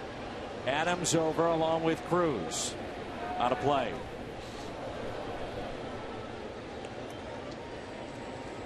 Let's take you back to his home run earlier tonight. And his reaction, he knew it. This baby was gone. Goodbye. Hanging slider, well up on the batter's eye. His 21st of the year. He's been in a little bit of a home run drought. Has been dealing with some back issues. A lot of people felt like maybe participate in the home run hitting contest and messed up his stroke, but he doesn't believe that. Just was in a drought. I'll say this, if I was a manager or a GM, as much as you love to see your team and your city represented, I'm not so sure I want my player competing in the home run derby. I totally agree with you. There have been some, and Cardinal fans know about Jim Edmonds. Seemed like he hurt his shoulder a little bit in that home run hitting contest. I mean, the pressure on the player himself to do well. You're amped up. You're on national television. It's you and a batting practice pitcher. You're kind of trying to do something that you don't do even in regular batting practice. Exactly. Or you shouldn't try to hit home runs. Good point. Yeah, really, hitters should go up there and try to work on the simplest part, hitting down on the ball. And right now, you can make a case at the games, and there's a walk to Frazier, but one of the game's best home run hitters is Stanton of Miami. Maybe the MVP of this year, the National League. Right now, he'd get my vote ahead of Kershaw. And if you watch him in batting practice, all he does is try to keep front shoulder in. I talked to him about this during BP, and take every pitch to right field. I used to watch Ted Simmons. I mean, he sometimes would actually accentuate hitting down on the ball, just trying to get that line drive stroke. Not chopping wood, but it's just ever so slightly to try and center the ball. And Stanton says it puts him in a situation where he's not pulling off the ball. Just it's muscle memory, so to speak, going to right field. We talk about that all the time. You know, we hear about pitchers always talking about repeatable deliveries. Guys never thought about that because it was muscle memory. They were trained their body to just be in that same release point or the same swing plane. On a hop, and Carpenter knocks it down. Long throw to first. It's safe. Mike Matheny now at the top step of the dugout, and he'll visit with our first base umpire. See if they have dinner plans, and then look in if he gets a thumbs up or a thumbs down. I don't think he'll be out there very long. I think it was the naked eye. I think they had the call right. Titchener with a call.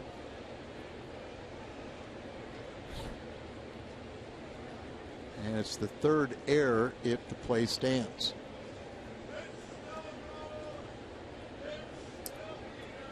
John Lackey should be out of this inning. Error by Holiday. Matheny No challenge. walks back into the dugout. No challenge, and a tough hop, but again, Lackey should be out of the inning. Big leagues, and there you see he beats it out. Close, but it's also is when the ball hits the back of the glove. Derek Lilliquist out to visit. Nobody throwing in the Cardinal pen. Lackey is at 85 pitches. His spot is not due up in the lineup for 6 spots offensively for the Cardinals.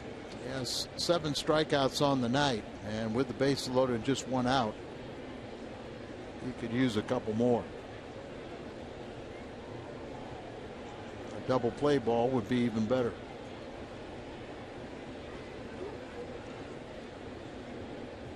So the Reds, who had to play a day-night doubleheader on Sunday in Colorado because of water main break right in front of the stadium. Isn't that something? Canceled their game, and they get into St. Louis 4 o'clock in the morning, probably hit the beds at 5 a.m. Had to play last night. They played hard, came from behind, sent the game into extra innings and lost it. But they're showing you how much fight they have right now. Ludwig rips it out to left, and this is trouble. 2 runs will score at least. Ryan Ludwig with a double that scores 2, and Cincinnati has opened up a 4-1 lead over the Cardinals.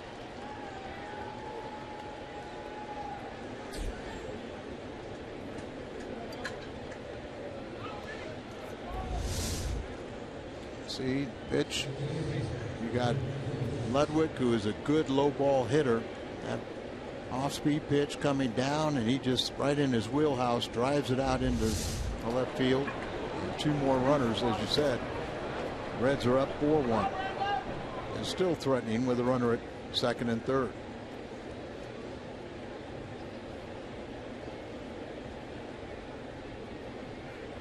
Corners are in. Outfield is shallow for Brandon Phillips, who singled up the middle last time up. His first hit since his return from the DL. That would have been quite a catch if Wong could have made it. Laid out completely behind the second base bag. Half a foot, maybe a foot, if that. Half a foot. But it looked good. He's had, at times this year, tremendous range, especially to his left. Now they bring the middle infielders in. Ground ball. Carpenter looks back the runner. 2 down. Defense can move back to normal depth.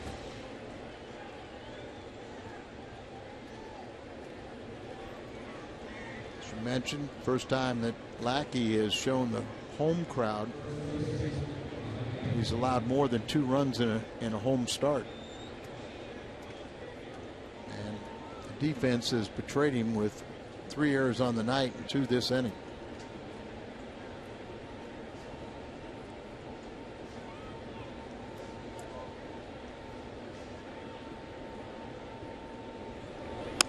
Ground ball that's pulled foul off the bat of Brian Pena. Brian Pena's been a very valuable player, backup catcher, but sure has. With Votto being injured, and you know he's a switch hitter, and he's got a nice little bat. He's getting a lot of playing time. Prior to this year, he never started a game at first base, and now he's getting that playing time there.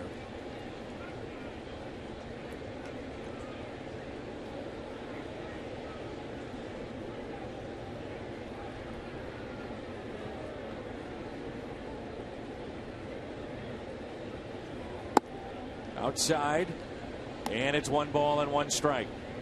4-1 Cincinnati. Cardinals jumped out to a 1-run lead. That was in the 3rd. Cincinnati with 2 in the 4th and 2 more in this inning, thanks to Ryan Ludwig and a double. Todd Frazier and a 2-run homer accounted for the first 2 runs for the Reds. Outfield is straight away, the 1-1. Left center. Jay is on the move. Jay is there and makes the catch.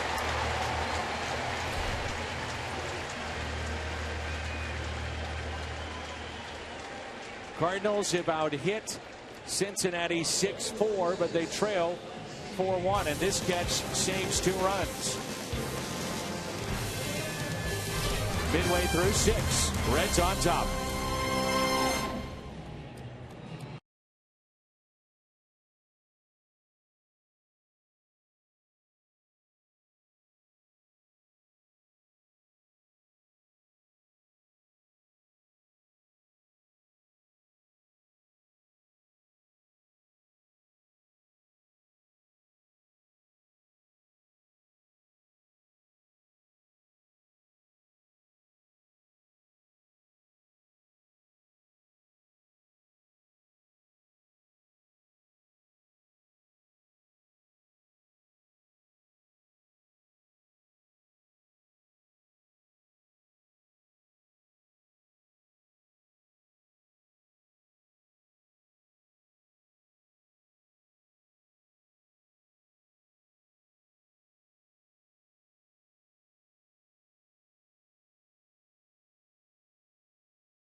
Finds its way to Afghanistan. It's been all over the world.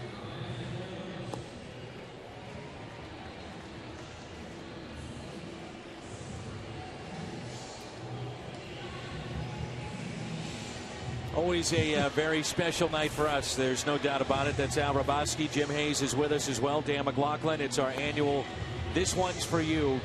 And the game really takes a back seat to what we're trying to accomplish here tonight, which is to hopefully give those in Afghanistan, those in Iraq, wherever they may be serving our country, a little slice of baseball and a little slice of being back home. Well, Dan, you know how important Cardinal baseball is to both of us, but on this night, it really does take a back seat. And we can't be any prouder to be just a little part of this this night, and for the families and everything else. You know, Todd Robbins, my buddy, was the first to take a hungo to Camp Anaconda in Iraq. I must say, though, today's troops taking much better care of hungo, because I got shot over in Iraq, and my leg did heal, but they had to glue it back on. And to think that those guys, with everything on their plate, handle it with such care, and Ricky over on the post-game set will just literally tear the head off a hungo. Oh, no respect, Al. He's going to get his due. So we need to make sure and come up with a special theme night of a Ricky Horton bobblehead and let you go to work. I thought we'd just literally do his neck. Well, I'm sure you'd love to do that. We can't do that, Al. We can't. You always give me advice. I've got to keep you tame. How about I just forget to take a happy pill one day, and then we can have a meeting with Rick. I let you out of your cage tonight. See? All you kids, I tell you, I live at the zoo. 2-2 on Matt Adams. Cardinals need some offense. 6 hits tonight. Adams rips it foul. A pitch that was up, off-speed pitch. And the pitch count for Simon is at 97. no activity for the Cardinals. John Lackey is nearing 100 pitches, so he'll go back out there for the 7th, it looks like. Well, one of the reasons they acquired pitching at the trade deadline when a lot of people thought we needed offense. One, offense wasn't available. And definitely not at the asking price. But the Cardinals also needed starters that would go deeper into a game. And that's something that Lackey is very good at. Barring the outing that he had, the really bad outing he had against Baltimore, you expect him to go 7 innings. And when you go 7 innings, everything usually falls in place for the bullpen.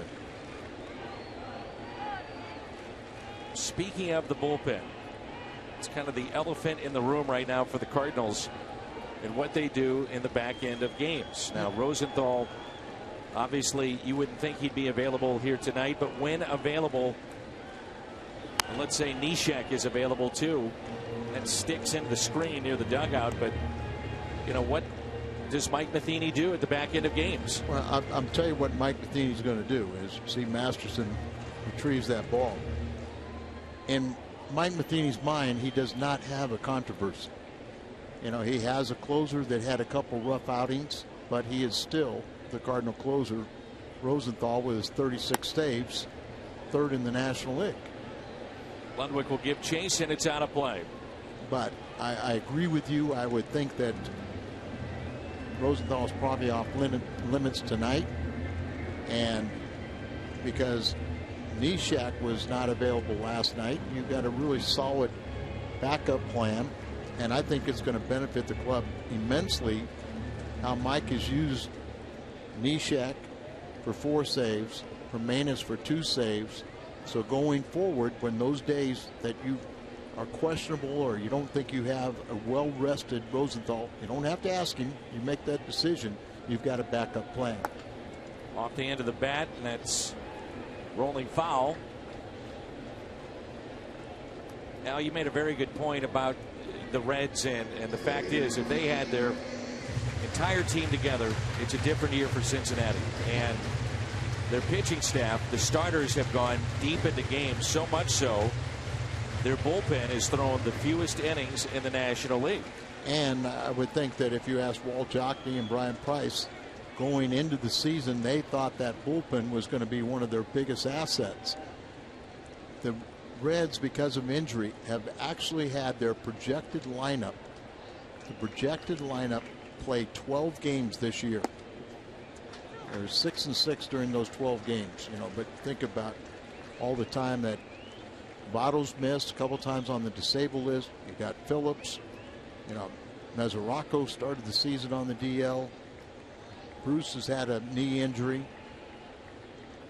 You know, it's just hard to play that way. 3-2 is hit out of play, and this is turning out to be a very good at bat by Matt Adams. I don't think it would shock us to see him launch one. He's starting to get dialed in this at bat. You wonder if Simon is on fumes. The last home run for Matt Adams was against Zach Greinke right after the All-Star break, game 2 of that Dodgers series here at Busch Stadium. And it's been just about a month ago. As Rocco's wanted the fastball, and here Simon doesn't want the splitter, doesn't want the curveball, doesn't want the slider. And I forgot, couldn't count that. I got my shoes off. Just trying to figure out what the next sign was. But gonna go through him again here. He wants the fastball, and now the fastball in. 3-2. And Adams hits it out to center. Hamilton, a diving catch, and what a play with the speed of Billy Hamilton to make that diving catch, and takes a hit away from Adams. It makes it look good, but did he really have to dive on that ball? Try to get it in. He lifted in the middle of the plate. Really struck well by Adams. He's come in, and it looks like he could have made that play on his feet. Yeah, that ball's waist high, but by playing it that way, you make the highlight reel, and if it does go off your glove, it becomes a base hit and not an error. 1 out, nobody on, and Peralta swings through a 94-mile-an-hour fastball. Sam LeCure beginning to throw in the Reds bullpen. Jeff City native. Jeff City native, and that's where Tom Hankey is from, and I'm sure he's watching tonight. You know, Tom Hankey, in his one season with St. Louis, had one of the great years ever by a closer. He had the highest save percentage in Cardinal history in that 1 year. Obviously, he could have stayed on and played more, but a great family man, and decided it was time to go home. And he's still, we'll see him around the ballpark every so often. He has a golf tournament, same date yours, September 14th? October 14th. Forgot. It's after the season. After the season. Usually the Cardinals are in postseason play, and it sends me into hysterics. Here's a 2-1. Peralta crushes this out to deep left field. Stay fair. It will. Near Big Mac land. And that is one of the longest home runs off the bat of Peralta we've seen this year. 17 home runs for the Cardinals shortstop. Johnny Peralta now is the all-time home run leader for the position of shortstop in Cardinal franchise history. 17th home run, and as you said, no doubter.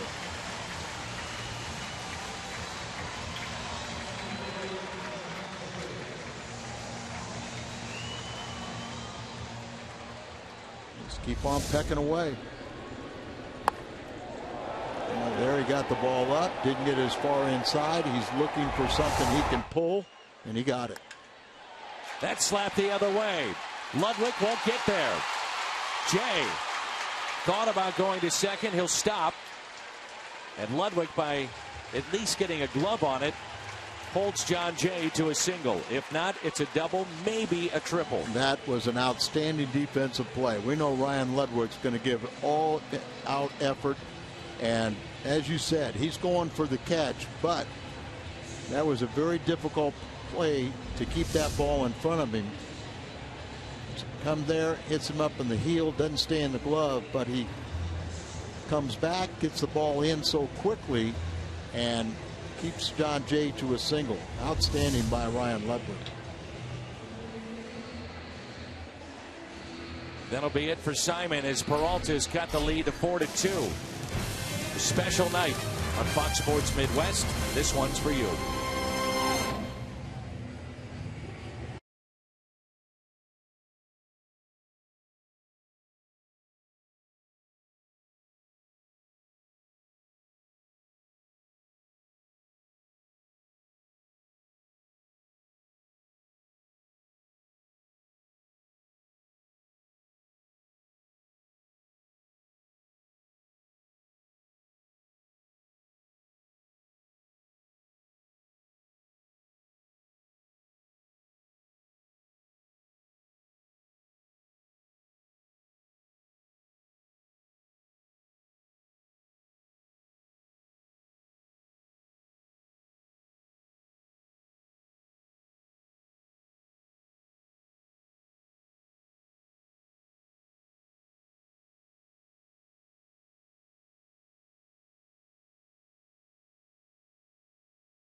Price, and he's appearing for the 48th time out of the pen for the Cincinnati Reds. The tying run will come to the plate.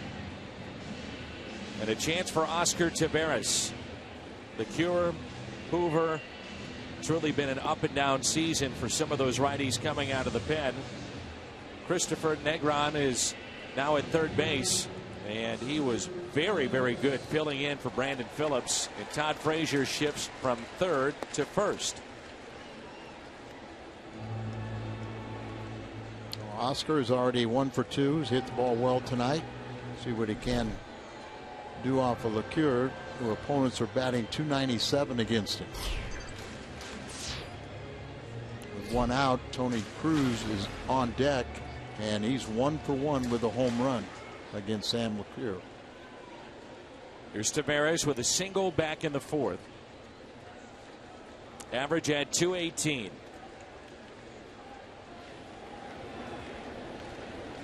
If you're wondering, his last home run was against San Diego. The pitch that's taken inside. I think one thing we've really seen from the Cardinals here in the last 2 to 3 weeks is that even though the offense hasn't been at the level that it was a year ago, there has been more of a fight in the offense. Scoring more runs. Last week, for sure, Cardinals have been in the top 3 of runs scored in the National League. Well, it seems like you're going to have to score at least 5 runs in this ball game, but when the Cardinals score 4 runs or more, they have a high percentage of winning. Here's a 1-0 pitch to Taveras. Instead, a check on the runner. That's John Jay. This is a bullpen of Cincinnati that was beat up. And I mean beat up in that doubleheader on Sunday in Colorado. Had leads in both games, big leads, and lost them both, and allowed the Rockies to score 10 runs in each game. Here's a 1-0. Taveras hits it out of play. 1 ball and 1 strike. There are question marks for Cincinnati in the back end of their bullpen as well, with Aroldis Chapman dealing with what they're calling a sore shoulder. He had 4 walks in 1 game of that doubleheader, and they've got a lefty getting loose in their pen now. Manny Parra is the lefty in the Reds bullpen. Sam Freeman in the Cardinal pen. How valuable has he become? Here's a 1-1 pitch. In the dirt, blocked very nicely by Mesoraco, and back safely is Jay. So this one's for you telecast. 10 years we've done this on Fox Sports Midwest, and for the soldiers and their families, you must know that you are not forgotten. We appreciate the sacrifices that you have made and continue to make to allow us to enjoy baseball tonight, the freedoms that we enjoy every day.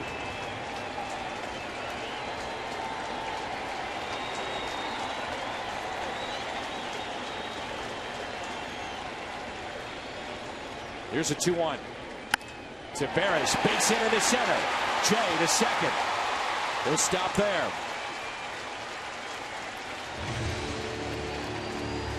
It's 2 times tonight that he's gotten the ball up in the strike zone that Taveras has jumped on and hit with authority. Ball up there, and he gets on top of it. Not even a ball. Tough pitch to get on top of, but he does a good job in that line drive to center field, and the Cardinals now have the tying runs on base, potential winning run at home plate represented by Tony Cruz. And this is an area right now that where the Cardinals are at such a disadvantage without having a big bopper on their bench, somebody that could come in, the threat really of a home run, put the fear in the opposition. You know, you got Tony Cruz, the 8th place hitter, but then obviously you pinch hit if the inning is extended to the pitch hitter for Lackey. You got Robinson is there, but the Cardinals have no home runs by their pinch hitters and just 15 RBIs, and they've done a real good job in the second half of driving in runs, but still no home run threat. Cruz has hit 194 against left-handed pitching this year. 6 for 31. They've had that lefty getting loose in the pen. Right-handers, he's hitting 227. And as I said, he's had one plate appearance against Sam LeCure, and he hit a home run against him. Wouldn't that be nice? There's Manny Parra. Did a nice job last night. He got four outs, and then they brought in Andrusic, and he didn't get anybody out. Gave up 3 hits, including the game winners. He's had a tough year. Yes, he has, and he's had some injury factors also. Here's an 0-1 pitch to Cruz with 2 runners on. And Tony hits it out of play. No balls and 2 strikes.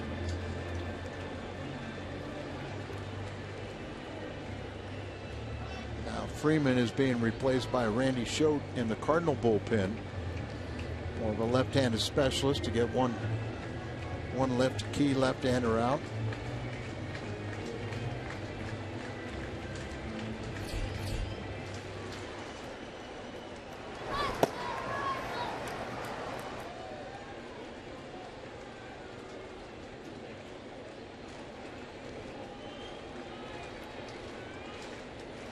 The 0-2. Doesn't chase. 1 ball and 2 strikes.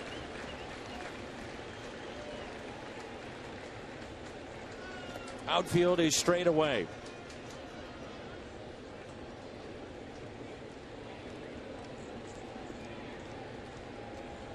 The strongest of the arms is in right field with Jay Bruce.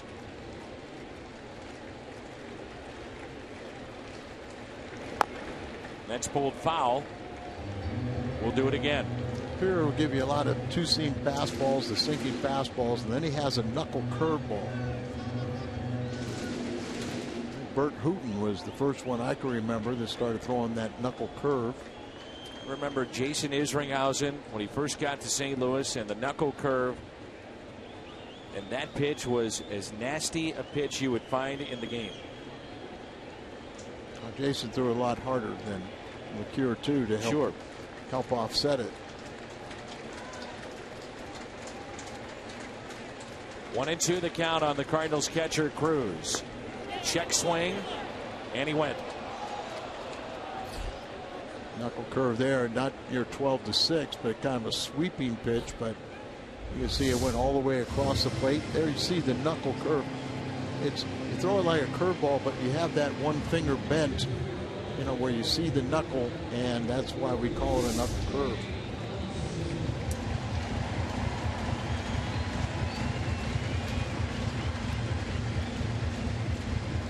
So Shane Robinson will be the pinch hitter.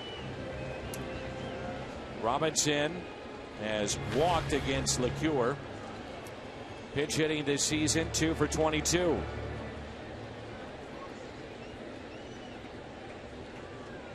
A 4-2 Cincinnati lead. He gets a high delivery. That's what Robinson, little guy, but he likes to jump on the high pitches. Center field, base hit. Here comes Jay. Hamilton's throw to the plate is cut off, and the Cardinals run themselves out of the inning as Taveras is tagged out at third. Run will score. Cardinals pull to within a 1-run Cincinnati lead. It's now 4-3. Shane delivers.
Broadcast to the troops, Iraq, Afghanistan, all around the world. And with us is Sheila Miller, the wife of Specialist James Miller, their 3 children.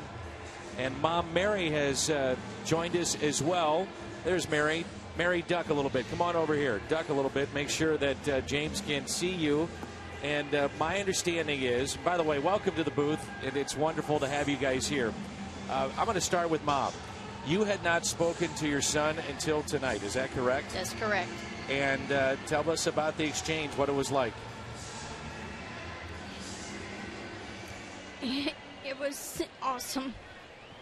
I hadn't spoken to him since the day he left, and I enjoyed talking to him. And what has this night meant to you and your family to have a chance to see and visit with your husband? It's been awesome. He's actually been texting with me, and we've been communicating back and forth, so he's known when we see him and when he sees us. And what's it like for your children as well? Oh, they've been ecstatic, especially my oldest, June. She got to actually go out on the field and got a signed ball, and then Courtney got to do a shout-out at Family Day, and so it's been a blast.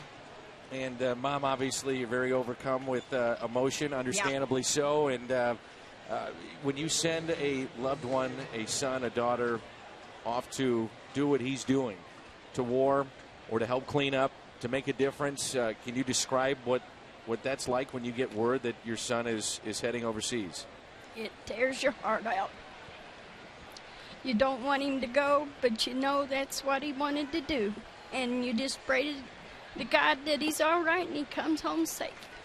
And I worry about him every day. And we have James with us.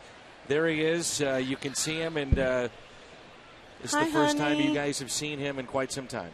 Hi, guys. Hi, Bubby.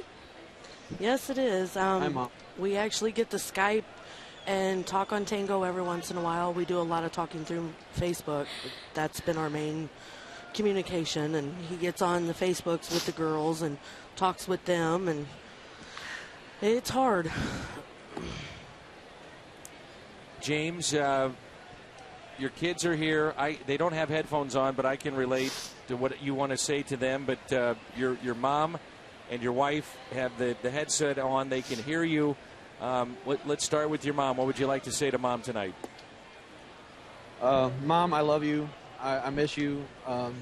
It's been difficult trying to get to contact everybody, so I apologize for that. I do miss you and love you. That's okay. Everything's going good, so please don't worry. Your children are here, too. What would you like to say to them? Girls, I love you. I miss you tremendously. I'm very proud of you. Keep up the good work back home. Do good in school for Dad. I'm excited that you all got to do something with the Cardinals organization, especially you, June, being able to go onto the field. And June was telling, by the way, he says he loves you and do your homework. And, well, maybe he didn't say that. Treat your mom right. Be good to Grandma. And he misses you and loves you. I may embellish that a little bit, but he's making sure you guys are keeping up with your chores, okay? Making sure that's happening. As Randy Choate gets a ground ball. James, also your wife is here, obviously. Tell us a little bit about what this has been like for you to be able to see your family, your kids behind me. It's amazing that they get to actually come into the booth with you. I'm just happy to see them again.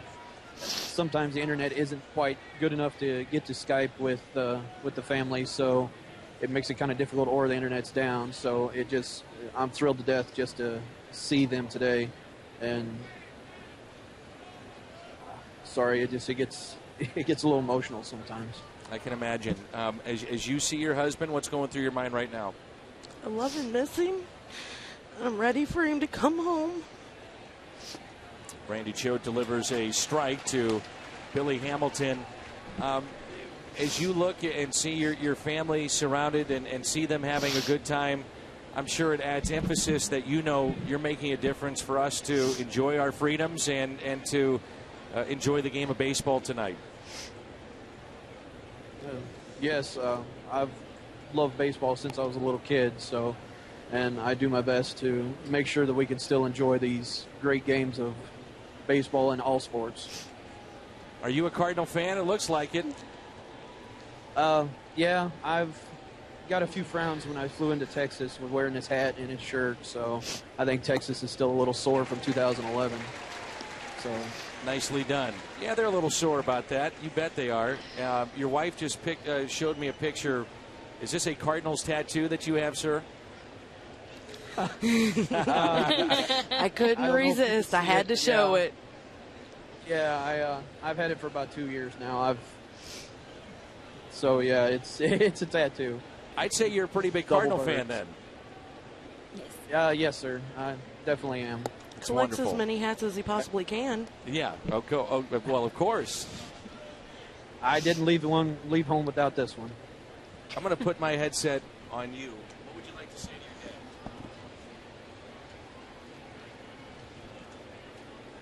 Hi, Daddy. Hey, baby. You doing good? Yeah. You having fun at the ball game tonight? Yeah.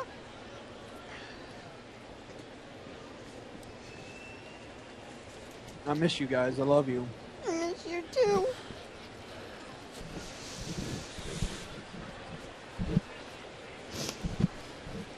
It makes it difficult to talk sometimes. Yep. Be good for Mom and enjoy the game. I will. Love you. I love you too, baby. Bye. Bye.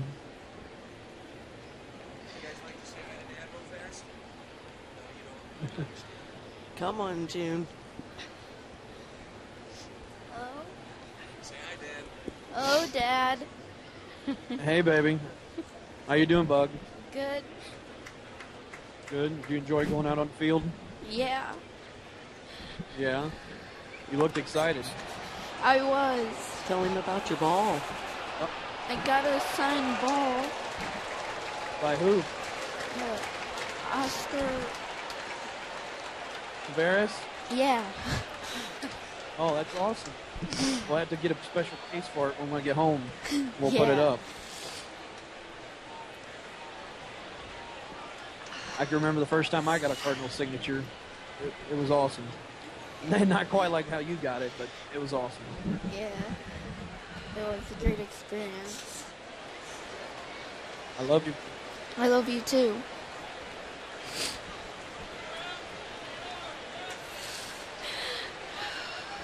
Not sure what else to say. Bye. Bye.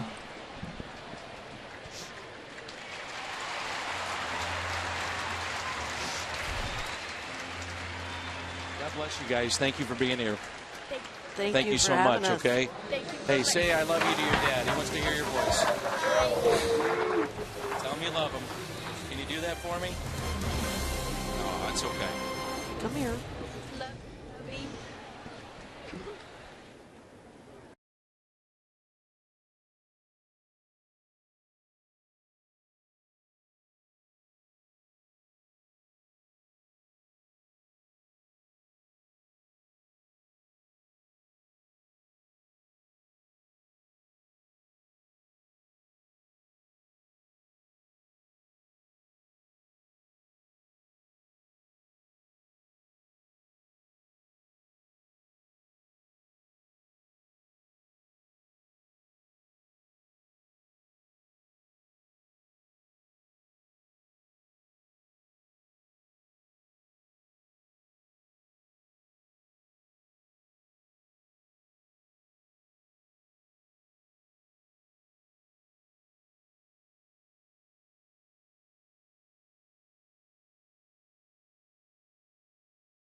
To our sponsors for stepping aside. Very special night, and this one's for you. Specialist James Miller, we say thank you so much. And your littlest girl said it was very hard for her as we went to break to say I love you, and she wanted me to say that I'm a daddy's girl. That's why it's so hard for me to tell him I love him so much, but he knows.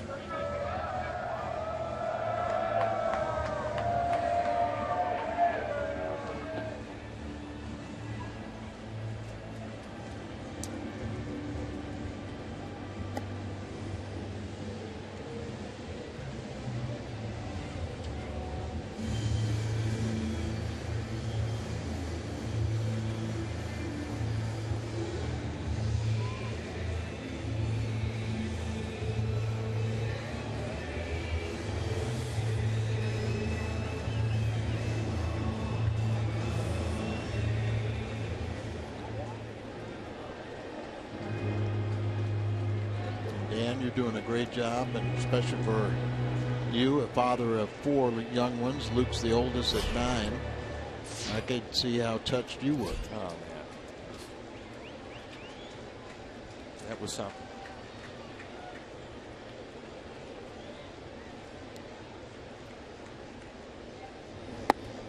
Strike to Carpenter, and here we go for the bottom of the 7th. Manny Parr is the new pitcher.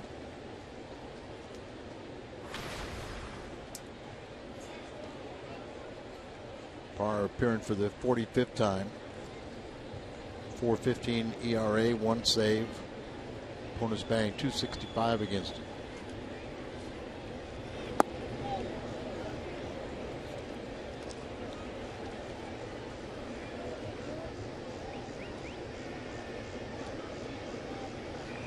Carpenter's had a tough time. He's 2 for 11 off of Manny Parr.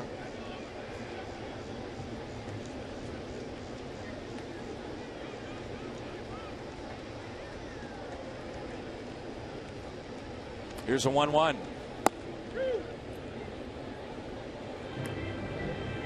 I can't imagine. I cannot imagine their families and the. I know where you go on the road, and I know how much you miss your kids after a week. That's when you can communicate with them on a daily basis, multiple times. And they know Daddy's coming home soon. And I miss him when I come down here. That was unbelievable.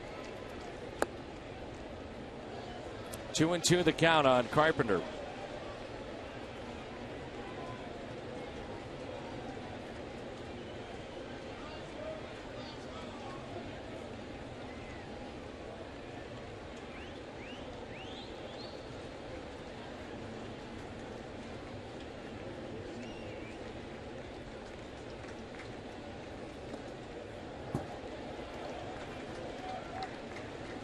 Now, the only thing that would add to this night is a Cardinal win. Absolutely. Cardinals just need to peck away. Hate to tell you this, Al. This is our 10th year. We've not had very good numbers, the record, on this one's for you night. Well, it's one of those deals where I don't even remember. I have no clue. Because their emphasis is a little bit more important. I'll be honest with you, too. I didn't know that either until I was told. And well, what's the record? It's under 500. It was told to me earlier it's something like 3-6, I think. All right, 3-6. 4-6 sounds a little better. It does.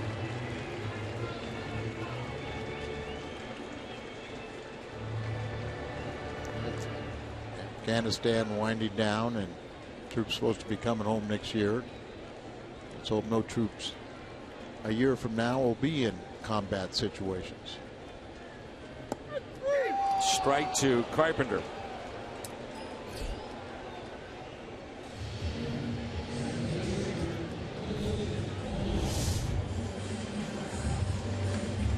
Sweeping breaking ball all the way across, and then right on the corner.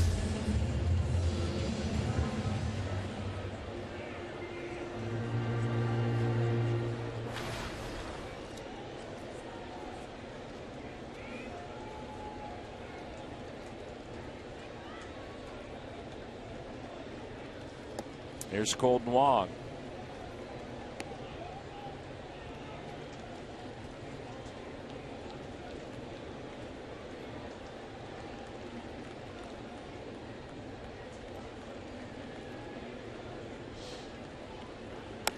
And Wong rips it into right center. That's a base hit. Cardinals with 11 hits tonight. The game tonight also being televised on American Forces Network so that the 220th Engineer Company and Cardinal fans on military bases and Navy ships across the world can watch our telecast tonight. That was Colton Wong's third hit in 6 plate appearances against Manny Parra. And also broken 0 for 9 for Colton, and he's just 3 for 20 on the homestand. Holiday got off to a slow start on this homestand. Got 2 hits last night. He's 1 for 3 tonight.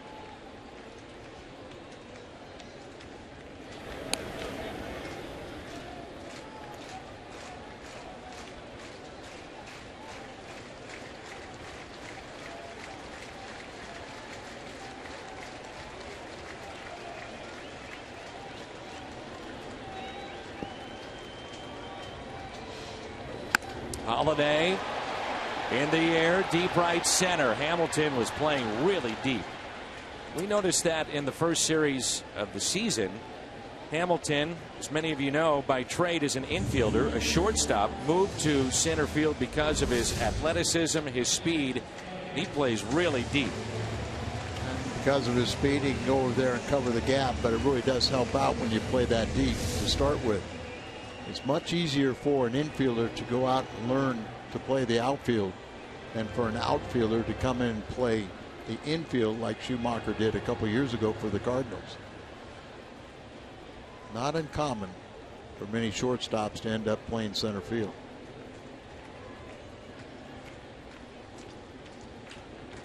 Now it's Adams. Popped up. Playable. Foul territory.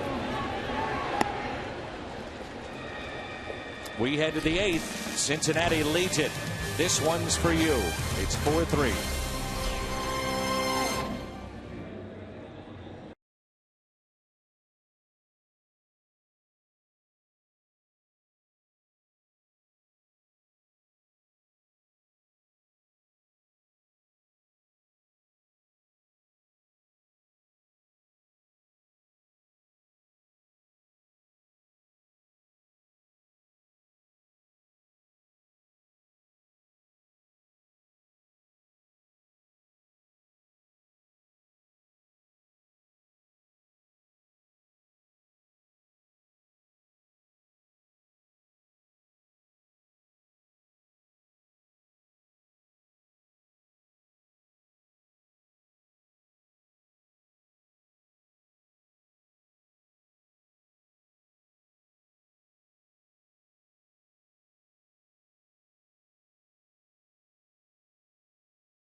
Afghanistan. I wanted to say hi to my family, friends, supporters, and veterans. Go Cards. Fox Sports supports and Fox Sports Midwest. Our annual telecast. This one's for you. Amazing messages, well wishes, and the tweets coming in. Watching the game from USS George Washington. This is from Japan. Luis Cervantes at Delta Burrito. Get him some followers tonight at Delta Burrito. This one's for you. Love it. Randy Choate, 1-run Cincinnati lead. Here's Jay Bruce. Should be the only batter that Randy faces this inning. Get the lefty and then Get head to the bullpen. Bring in Manus. Randy had a very good 1-2-3 7th inning. Finish it up here with the left-hander.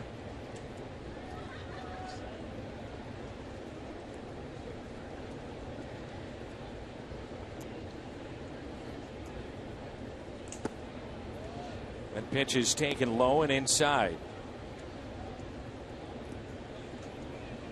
Milwaukee wins again. They defeat Toronto 6-1. So Cardinals need to win this game to stay 2.5 back.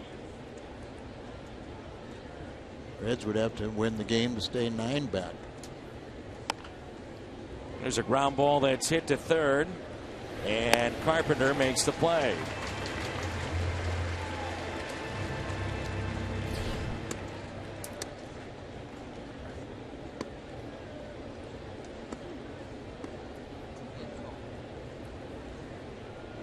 And as Al said, Cardinals go to the pen. Showed nice work. The soldiers in Kandahar, Afghanistan.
Pop Warner is the longtime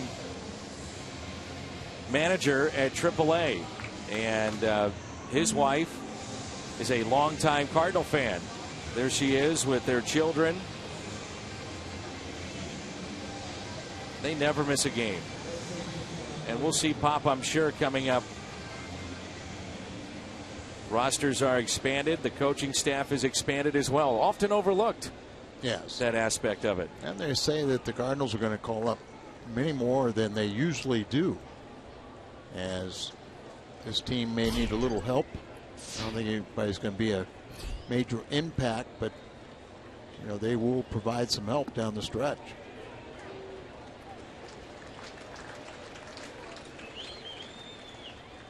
And I know we had big Cardinal fans from Hawaii. They came in for Adam Wainwright's fundraiser, and they were asking me about Pete Kozma.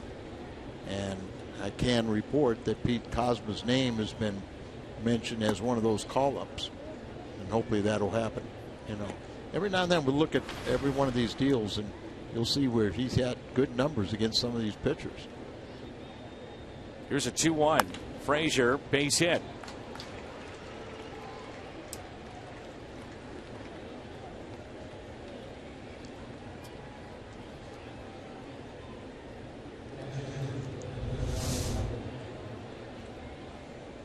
Good night for Todd Frazier.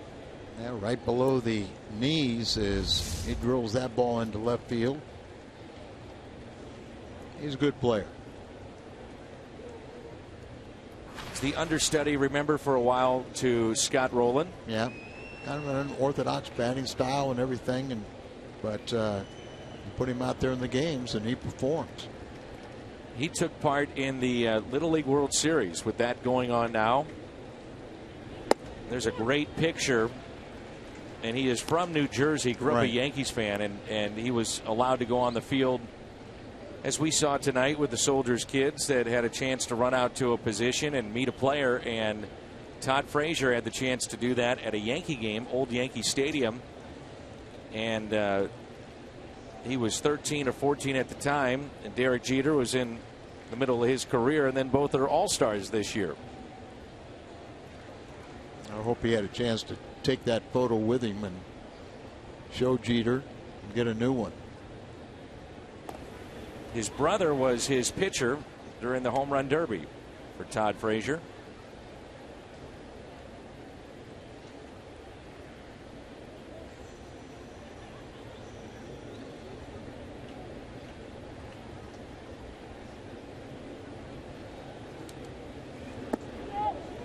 Jim gave the numbers last night, did not go.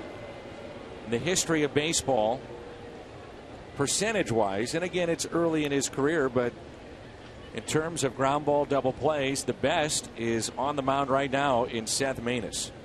He's gotten better and better as this year's gone along. No doubt. Rough spring. Couldn't get his sinker down. And remember, if you're a sinker ball pitcher, you're going to get ground balls. He is amazing with how many situations like this, runner first, that he'll get that ground ball and get out of an inning. But you really can't even fault him if it's a ground ball base hit. He just finds a hole.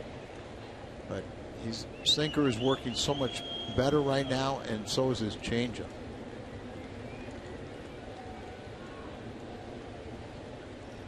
Here's a 1-2. Fly ball, center field. Jay, 2 down. Cardinals, by the way, will have Peralta, who is homered tonight. Jay and Tavares due up. You and I both were interviewed by a young lady from the military as they're documenting some of the events happening here at the ballpark. And one of the statements, questions that she had for me was, how do you feel about doing a night like this? And this is also special for us because we want to make sure that the soldiers feel that they're not forgotten. And it really struck me, to even think that us here would forget them and what they do for us. And I said it earlier tonight, and I'll say it again. You are not forgotten. I mean, we think about you and care for you, and you must know how much we appreciate everything that you do for us. It's not taken for granted. We've seen the raw emotion of families tonight. You're not forgotten. And we must also say that goes for all veterans also. Absolutely. Because there was an ugly period of time during the Vietnam era where our military was not appreciated, and that scarred many of men and women. Well put. Phillips, a liner, and caught. Stuck with me, and I just wanted to say it again. You're not forgotten.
Springfield, Missouri. I'm here in Kandahar Airfield with the 220th Engineer Company. I want to say hi to my wife, Carly, my kids, Austin, Abby, and Gracie, and hi to all the Cards fans. Go Cardinals! Well, this night we hope the soldiers in Afghanistan catching a glimpse of their loved ones in the seats here at Busch Stadium. This one's for you. The Cardinals trailing by the score of 4-3 as we move to the bottom of the 8th.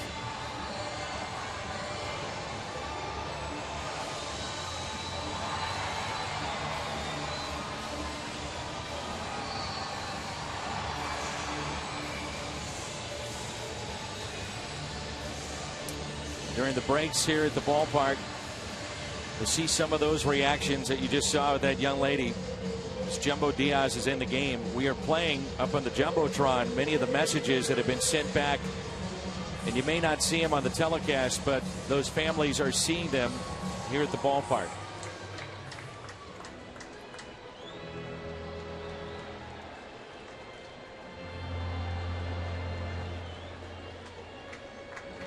See themselves on some of the monitors around the ballpark, and great to see the families react to it, put up their signs for their loved ones.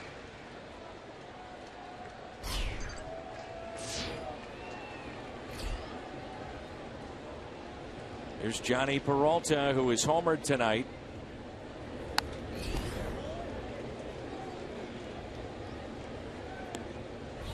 Jumbo has a very appropriate name. He does. Jumbo is, and she said yesterday, originally signed with the Dodgers, been playing ever since '02, and finally this is his first year in the big leagues.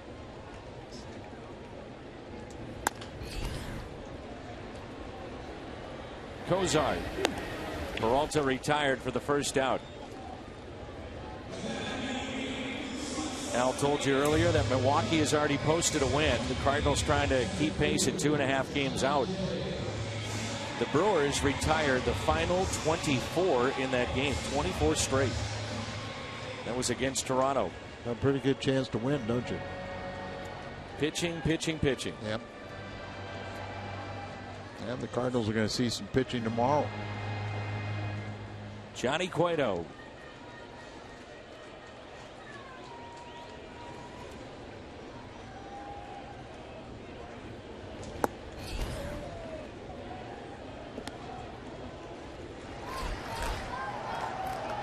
Greenwood did a good job last night, really overlooked in the Cardinal win. There's Pat Neshek, the right-hander, Greenwood, the lefty.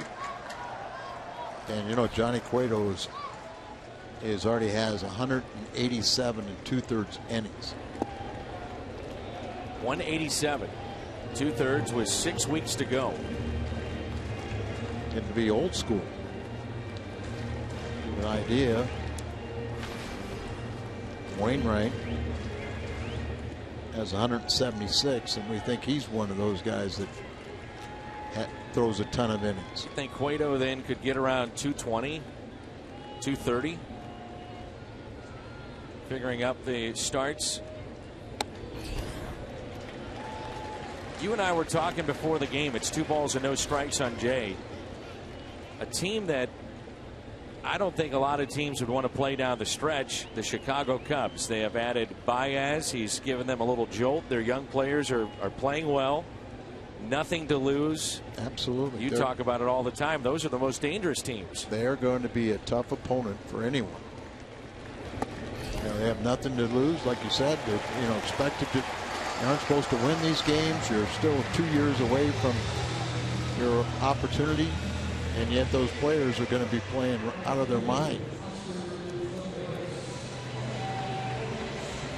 They were in a rain delay and still are leading 2-0 over San Francisco.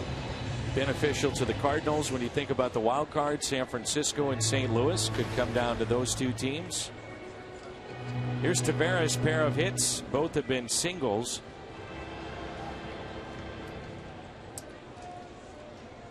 Jay on base again 3 times tonight, 2 hits and a walk.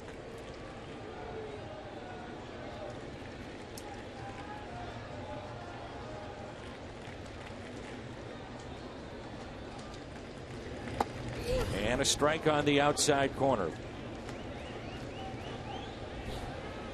A.J. Pierzynski has moved to the on-deck circle. Crowd tonight, 42,573. 42573. AJ's 1-for-1 out for Diaz. That game last night. They've already used Manny Parra, that Brian Price had his disposal with 2 lefties, one of them being their closer in Chapman.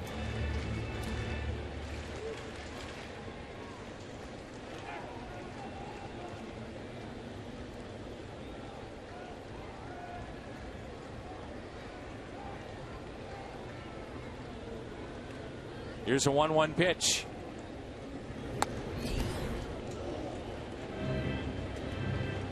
You think about Oscar, you're waiting for one of those signature moments. Now, he did have that in his first game with the home run. And I think to an extent unfair to him, the expectations were so high, and we heard it from the Cardinals front office. They compared him to Albert Pujols. The best hitting prospect in the Cardinal minor league system since Albert Pujols, and most people said #1 prospect in baseball that had not played in the big leagues. Jerickson, Profar, Oscar Taveras, 1 and 2, depending on the publication of the website of the best prospects in the game. Neither one at this level has done all that much. Right.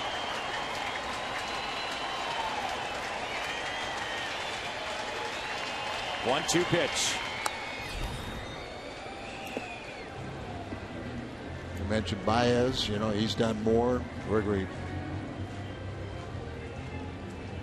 Polanco with the Pirates. You know, it's been an impact. Cooled off a little bit, but it's gotten hot again.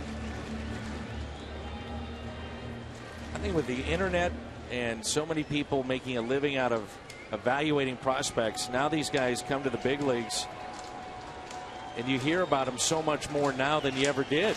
Exactly.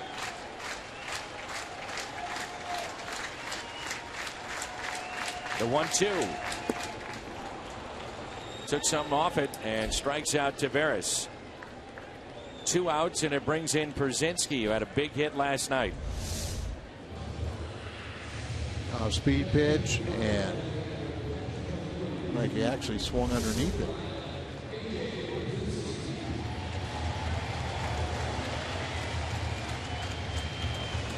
Pico, pitching coach, out to talk to Diaz with Pierzynski, and as you mentioned, that big hit off of Diaz was last night. Oh, you're in a 1-run ball game. Cardinals about hit the Reds 11-6. A trail by 1.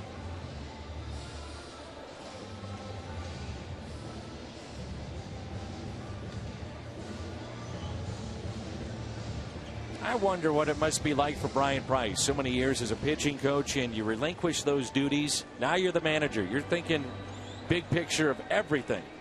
And you have to, I would assume, let go of the reins a little bit of your pitching staff. Yeah, I think you have to delegate. I think most managers, one of the abilities for them is to delegate responsibilities.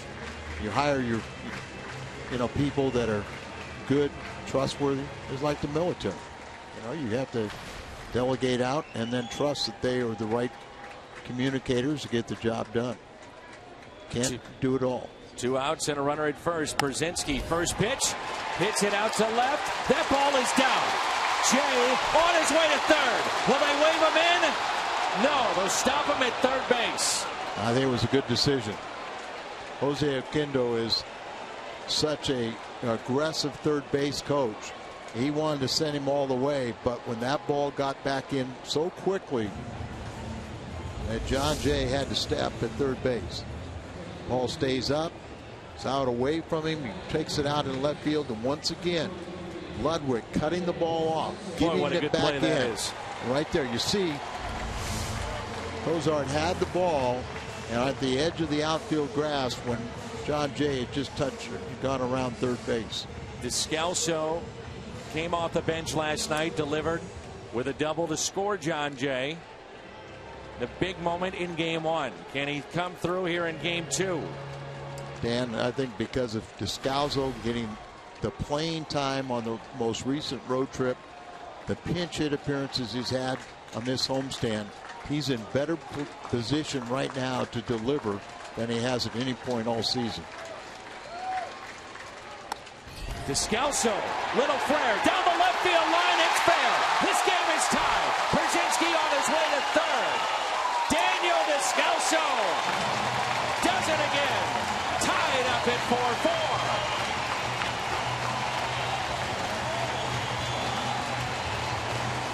There were so many times this year that Mike Matheny told me he was reluctant to use Daniel Descalso as a pinch hitter because he was worried about him being the emergency catcher. And so he didn't get any at-bats at all until recently. And boy, has he changed things, and he has been a big force coming off the bench. And Brzezinski, with this play in front of him, was able to go from first to third. That's big also. And again, Ludwig does a nice job on what could have been a tricky play against the wall. If he boots that ever so slightly, Brzezinski may score. Now you've tied the game. Now you need to win the game. Here's Carpenter. Runners at second and third. And a new life for St. Louis.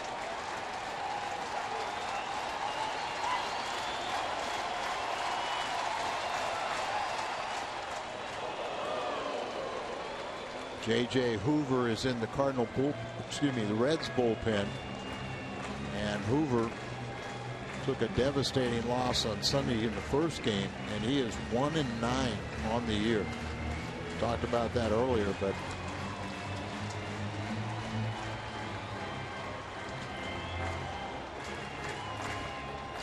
Giancarlo Stanton with a walk-off hit in the 10th for Miami. 3 games out of the wild card. Helping to cement his MVP credentials. 1-0 pitch to Carpenter. Taken for his strike.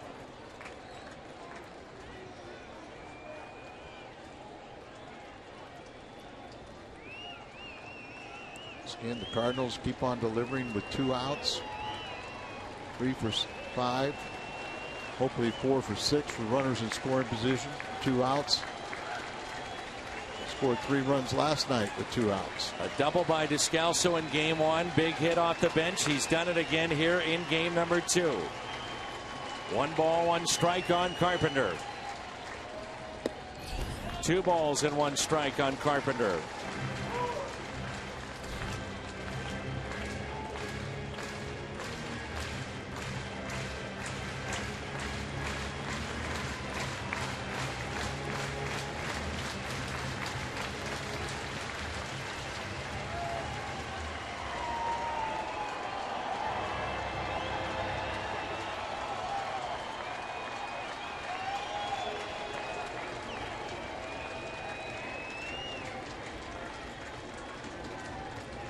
The 2-1. I wonder if that broke the webbing of the glove of Mesoraco. He's holding it, and then he was looking down at his glove as if something was wrong with it. That nearly made it to the backstop. It looked like he caught that very awkward as he was crossed up. He sure was. And out to talk to him. But so far we haven't seen him change gloves. It might have been just an extra piece of extra padding that was added to it, or sponge or something he wears in on his hand.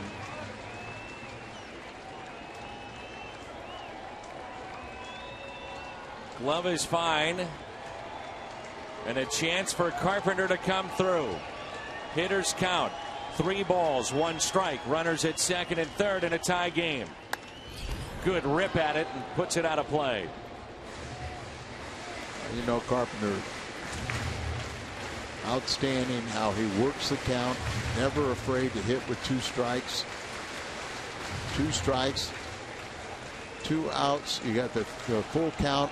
Brzezinski at third. You got Descalso out there. He can look in and be an umpire. If he sees Carpenter start to swing, he can just take off and come running home.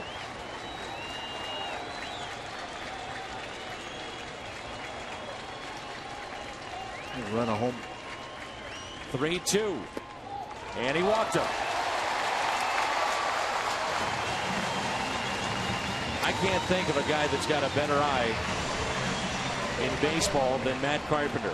A 3-2 pitch, game on the line in a pennant race, and still the composure to look at ball 4. Many times, young players, veterans, they chase that pitch. I thought early in the season his strike zone wasn't on par with the umpires, and he got caught rung up a lot, but now it's back in sync. Looks to be another double switch. Colton Wong with the bases loaded. A 4-4 game when we come back.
They are 9.5 hours ahead of us. Kandahar, Afghanistan. The troops are watching this telecast in the early morning hours. Late in this game, 4-4, bottom of the 8th. Bases loaded and 2 outs. Colton Wong will face Hoover. Al told you about his struggles this year, and also Skip Schumacher's in the game as well. Schu's playing left field. But J.J. Hoover, 1-9 record with a 5.23 ERA. He's allowed 10 home runs. The first pitch to Colton Wong. Ball 1. And that's 10 home runs in 53 in the 3rd innings. Wong struck out. He's flied out twice. He is singled.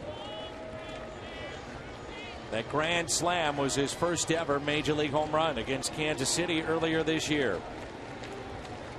He's done it before, and he looks at strike 1. He'd love to do it again. Hoover's having a tough year, but any given day he could go out there and dominate. You mentioned it that, you know, with early in the season when Chapman was out, he was one of their options and one of their future closers in their mind. The 1-1.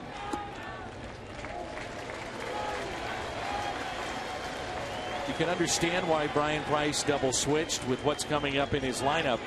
However, you're taking out a very good defensive left fielder in Ludwig, but replacing him, as we know, with a really good one in Schumacher. And a strong throwing arm. Sometimes you have to do it, though. The 2-1. Off-speed pitch, driven out to deep right center. Hamilton is back and makes the catch. Daniel Descalso came through last night off the bench. He's done so again here in game 2. The Soldiers' reaction, 42,000 loved it here at Busch Stadium.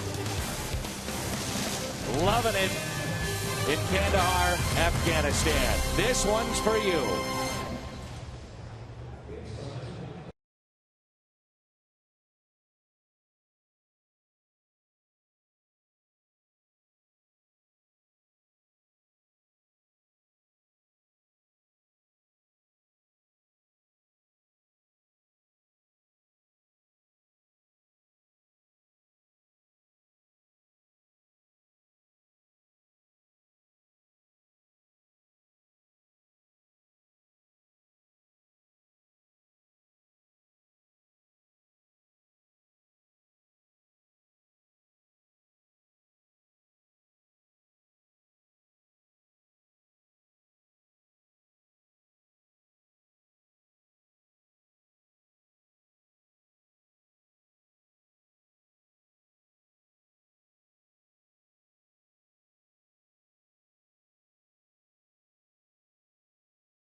Series, and what a year it's been for Pat Neshek. .86 ERA. He's only been scored upon 5 times. Grounded is short. 1 pitch, 1 out. Skip Schumacher retired.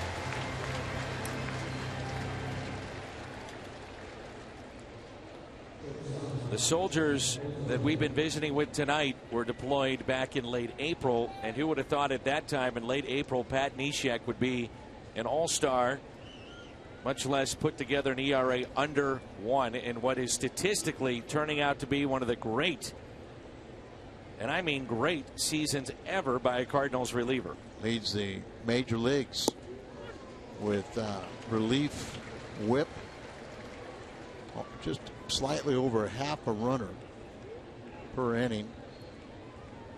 His ERA is 0.86. This is his 57th appearance. He's had 51 scoreless appearances. Zach Cozart at the plate. 1 ball, 1 strike. 5 wins, 20 holds, and 4 saves. And he was a minor league free agent at the beginning of spring training. Here's a 1-1. Off the end of the bat, little bloop that'll drop for a base hit. The go-ahead run is on. Cozart with good speed, and Brzezinski a heads-up play to trail the runner. Tavares, if he thought about throwing behind Cozart, another step or two, may have had a shot at him. You're absolutely right. Billy Hatcher, the first base coach, I'm sure he told Cozart, get back here. A little flare, didn't hit it hard. Just got lucky with that one. Let's see Neshek get a ground ball and turn a double play. And here's what we're talking about. You'll see Brzezinski come in there in case they want to throw behind the runner. Little things like that, winning players do.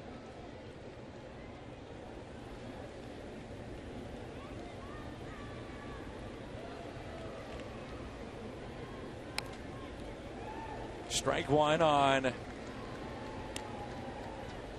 was a defensive replacement, part of a double switch, and a guy that has put up good numbers filling in for Brandon Phillips. Christopher Negron. Negron really, see the 4 home runs, 280 batting average, and looked like he could run a little bit when he grounded out to short his first time up.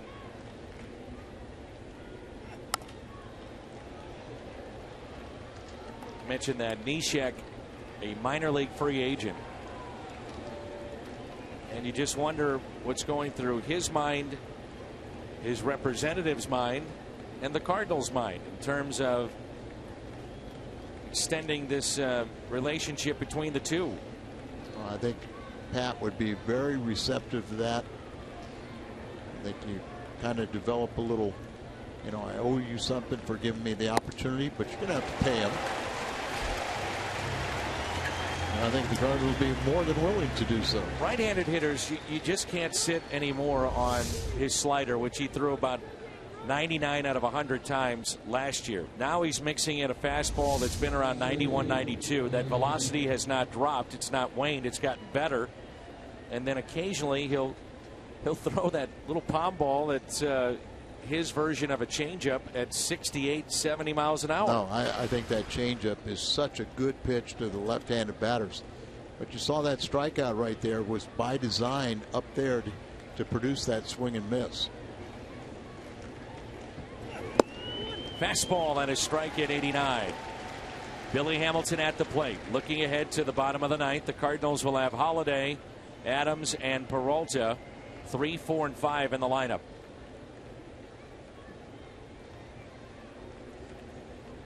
And the Reds could be facing another walk-off situation going against them.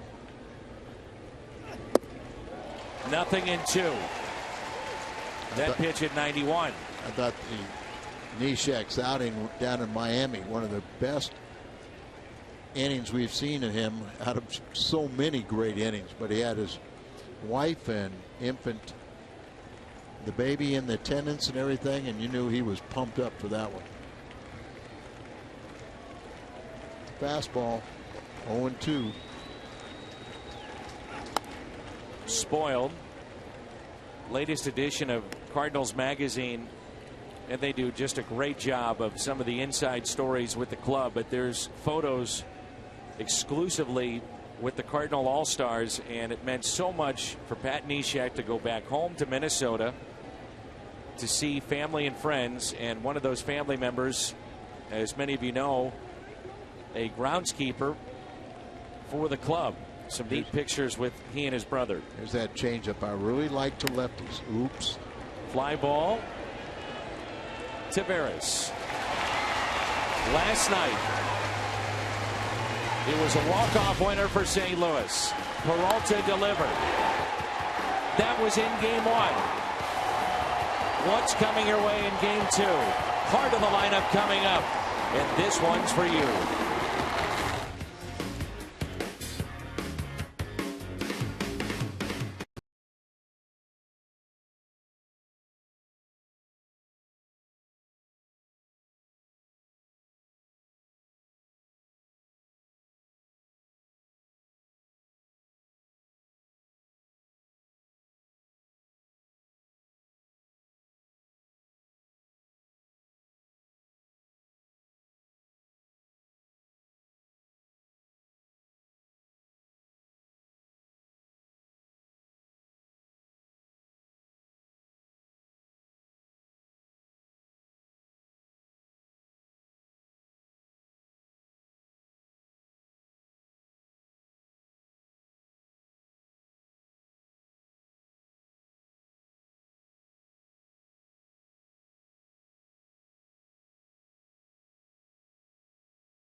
Varys trying to make new friends here in St. Louis. Dad catches the ball. Watch the little girl next to him. Uh-oh. Uh-oh. Aw. And we were thinking, well, we got to get a ball down to her. Mom's saying everything's okay, and then one of the Cardinals flipped a baseball to her. Aw. And everything's right with the world. Here's the 0-1. Al, I can relate. As you mentioned, I have 4 kids. And if I don't come home with a promo item from a particular game for all of them, I can verify that because you mass told chaos. me many times I need one more. One more, please.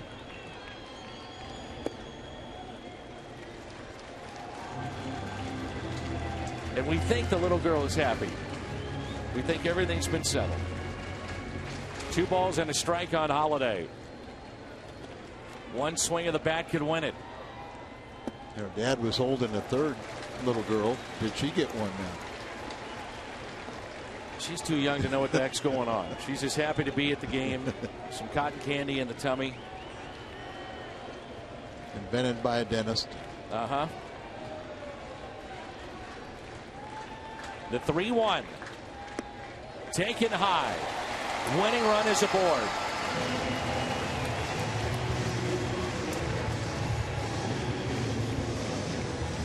For J.J. Hoover, last time out, lost the ball game, a walk-off 3-run home run by his former teammate, Drew Stubbs, a grand slam after Chapman had left the bases loaded. And he's got 9 losses on the year. You just know in the back of his mind he's trying to keep it from being at the front of his mind, but here we go again. And something about Adams and home runs against the Reds. Adams rips it into right field. Holiday around second, on his way to third. Winning run at third base, and a chance to walk it off again. Well, it wasn't a home run, but it really helped things out. The guys in Kandahar can't believe it. They like it. He hit that ball right off the ground. I know he's a low ball hitter, but off the shoe tops. And will Johnny Peralta do it 2 nights in a row? Look at the defensive alignment, what the Reds are going to do with their outfield. Another issue that they faced last night. They could have walked Peralta to load up the bases. The question becomes now, do you want to pitch to Peralta or do you want to load him up for John Jay and a force play at any bag? I would think that may be the best. Ryan Price might say, okay, we'll go after him, see if he'll get himself out on the first couple pitches. If he fall behind, put him on. But tough situation. Remember, Aroldis Chapman is not available due to a sore shoulder. Wouldn't matter if it was right or left-handed if you had Chapman. Johnny got his 7th career walk-off base hit last night. Will he get a chance to hit here? And Borges is going to now pinch run for Holiday. So great speed at third. You better score.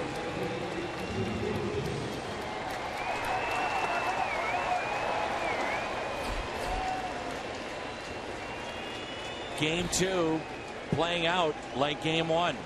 Peralta again. A chance to win it for St. Louis.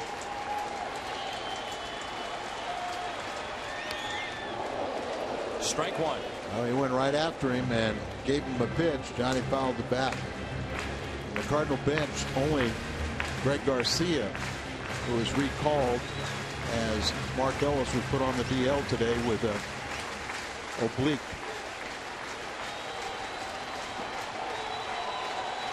Here's the 0-1. Now 0-2. Said that Hoover has just had a tough year, but any given night he's capable of striking out people. Outfield extremely shallow. Infield way in. Borges, the winning run at third base. 0-2 the count. Here it comes to Peralta. J.J. Hoover on July the 8th against the Cubs retired all 6 batters via the strikeout. So he's got a plus arm. Tough year, and he's in a real tough situation. The 1-2 inside, and he held up. 2-2. If the Cardinals win, they stay 2.5 games back. They wanted that ball up and in, and a little too far in.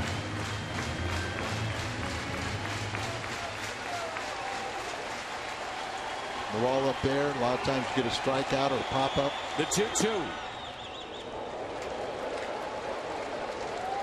Off speed pitch. 3-2. Will he see a pitch to hit? He's gone after him, but now falling behind. It looked like Mesoraco looked in the dugout thinking they were going to potentially walk him, but they'll pitch to him.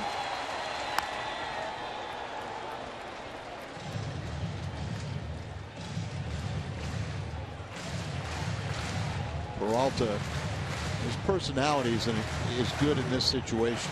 You can tell he's the guy that really doesn't get too high, down too much. So he's nice and relaxed and ready to produce. The 3-2. He walked him, bases loaded for John Jay.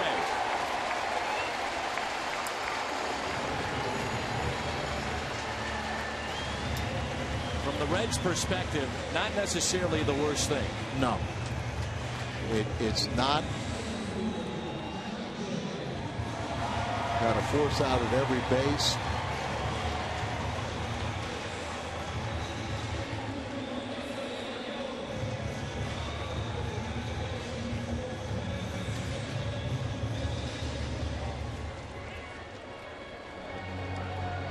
John Jay against J.J. Hoover is 0 for 4 in his career. He does have a walk, and he'd take that right here, too. Great numbers this season in this spot, 6 for 11. He could win it right here.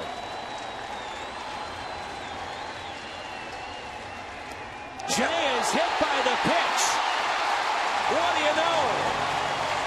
On a night we salute the troops. This one's for you with a walk-off.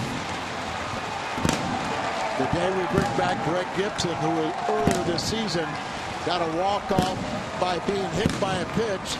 The National League leader in being hit by pitches gets a walk-off again.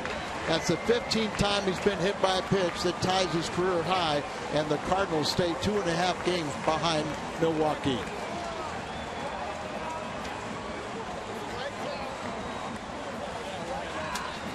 It wasn't even close. Sometimes he kind of turns into a pitch, and right here, right down there, gets him on the calf, and the Cardinals win.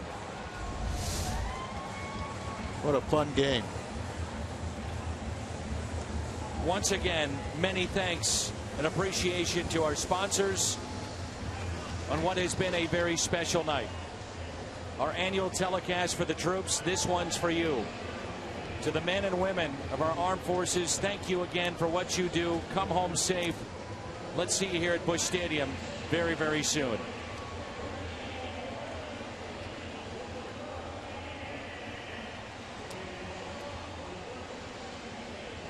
We celebrate America's pastime tonight. The Cardinals celebrate a walk-off win. Thank you to the troops. Thanks to John Jay. 5-4 Cardinals. That's what it's all about.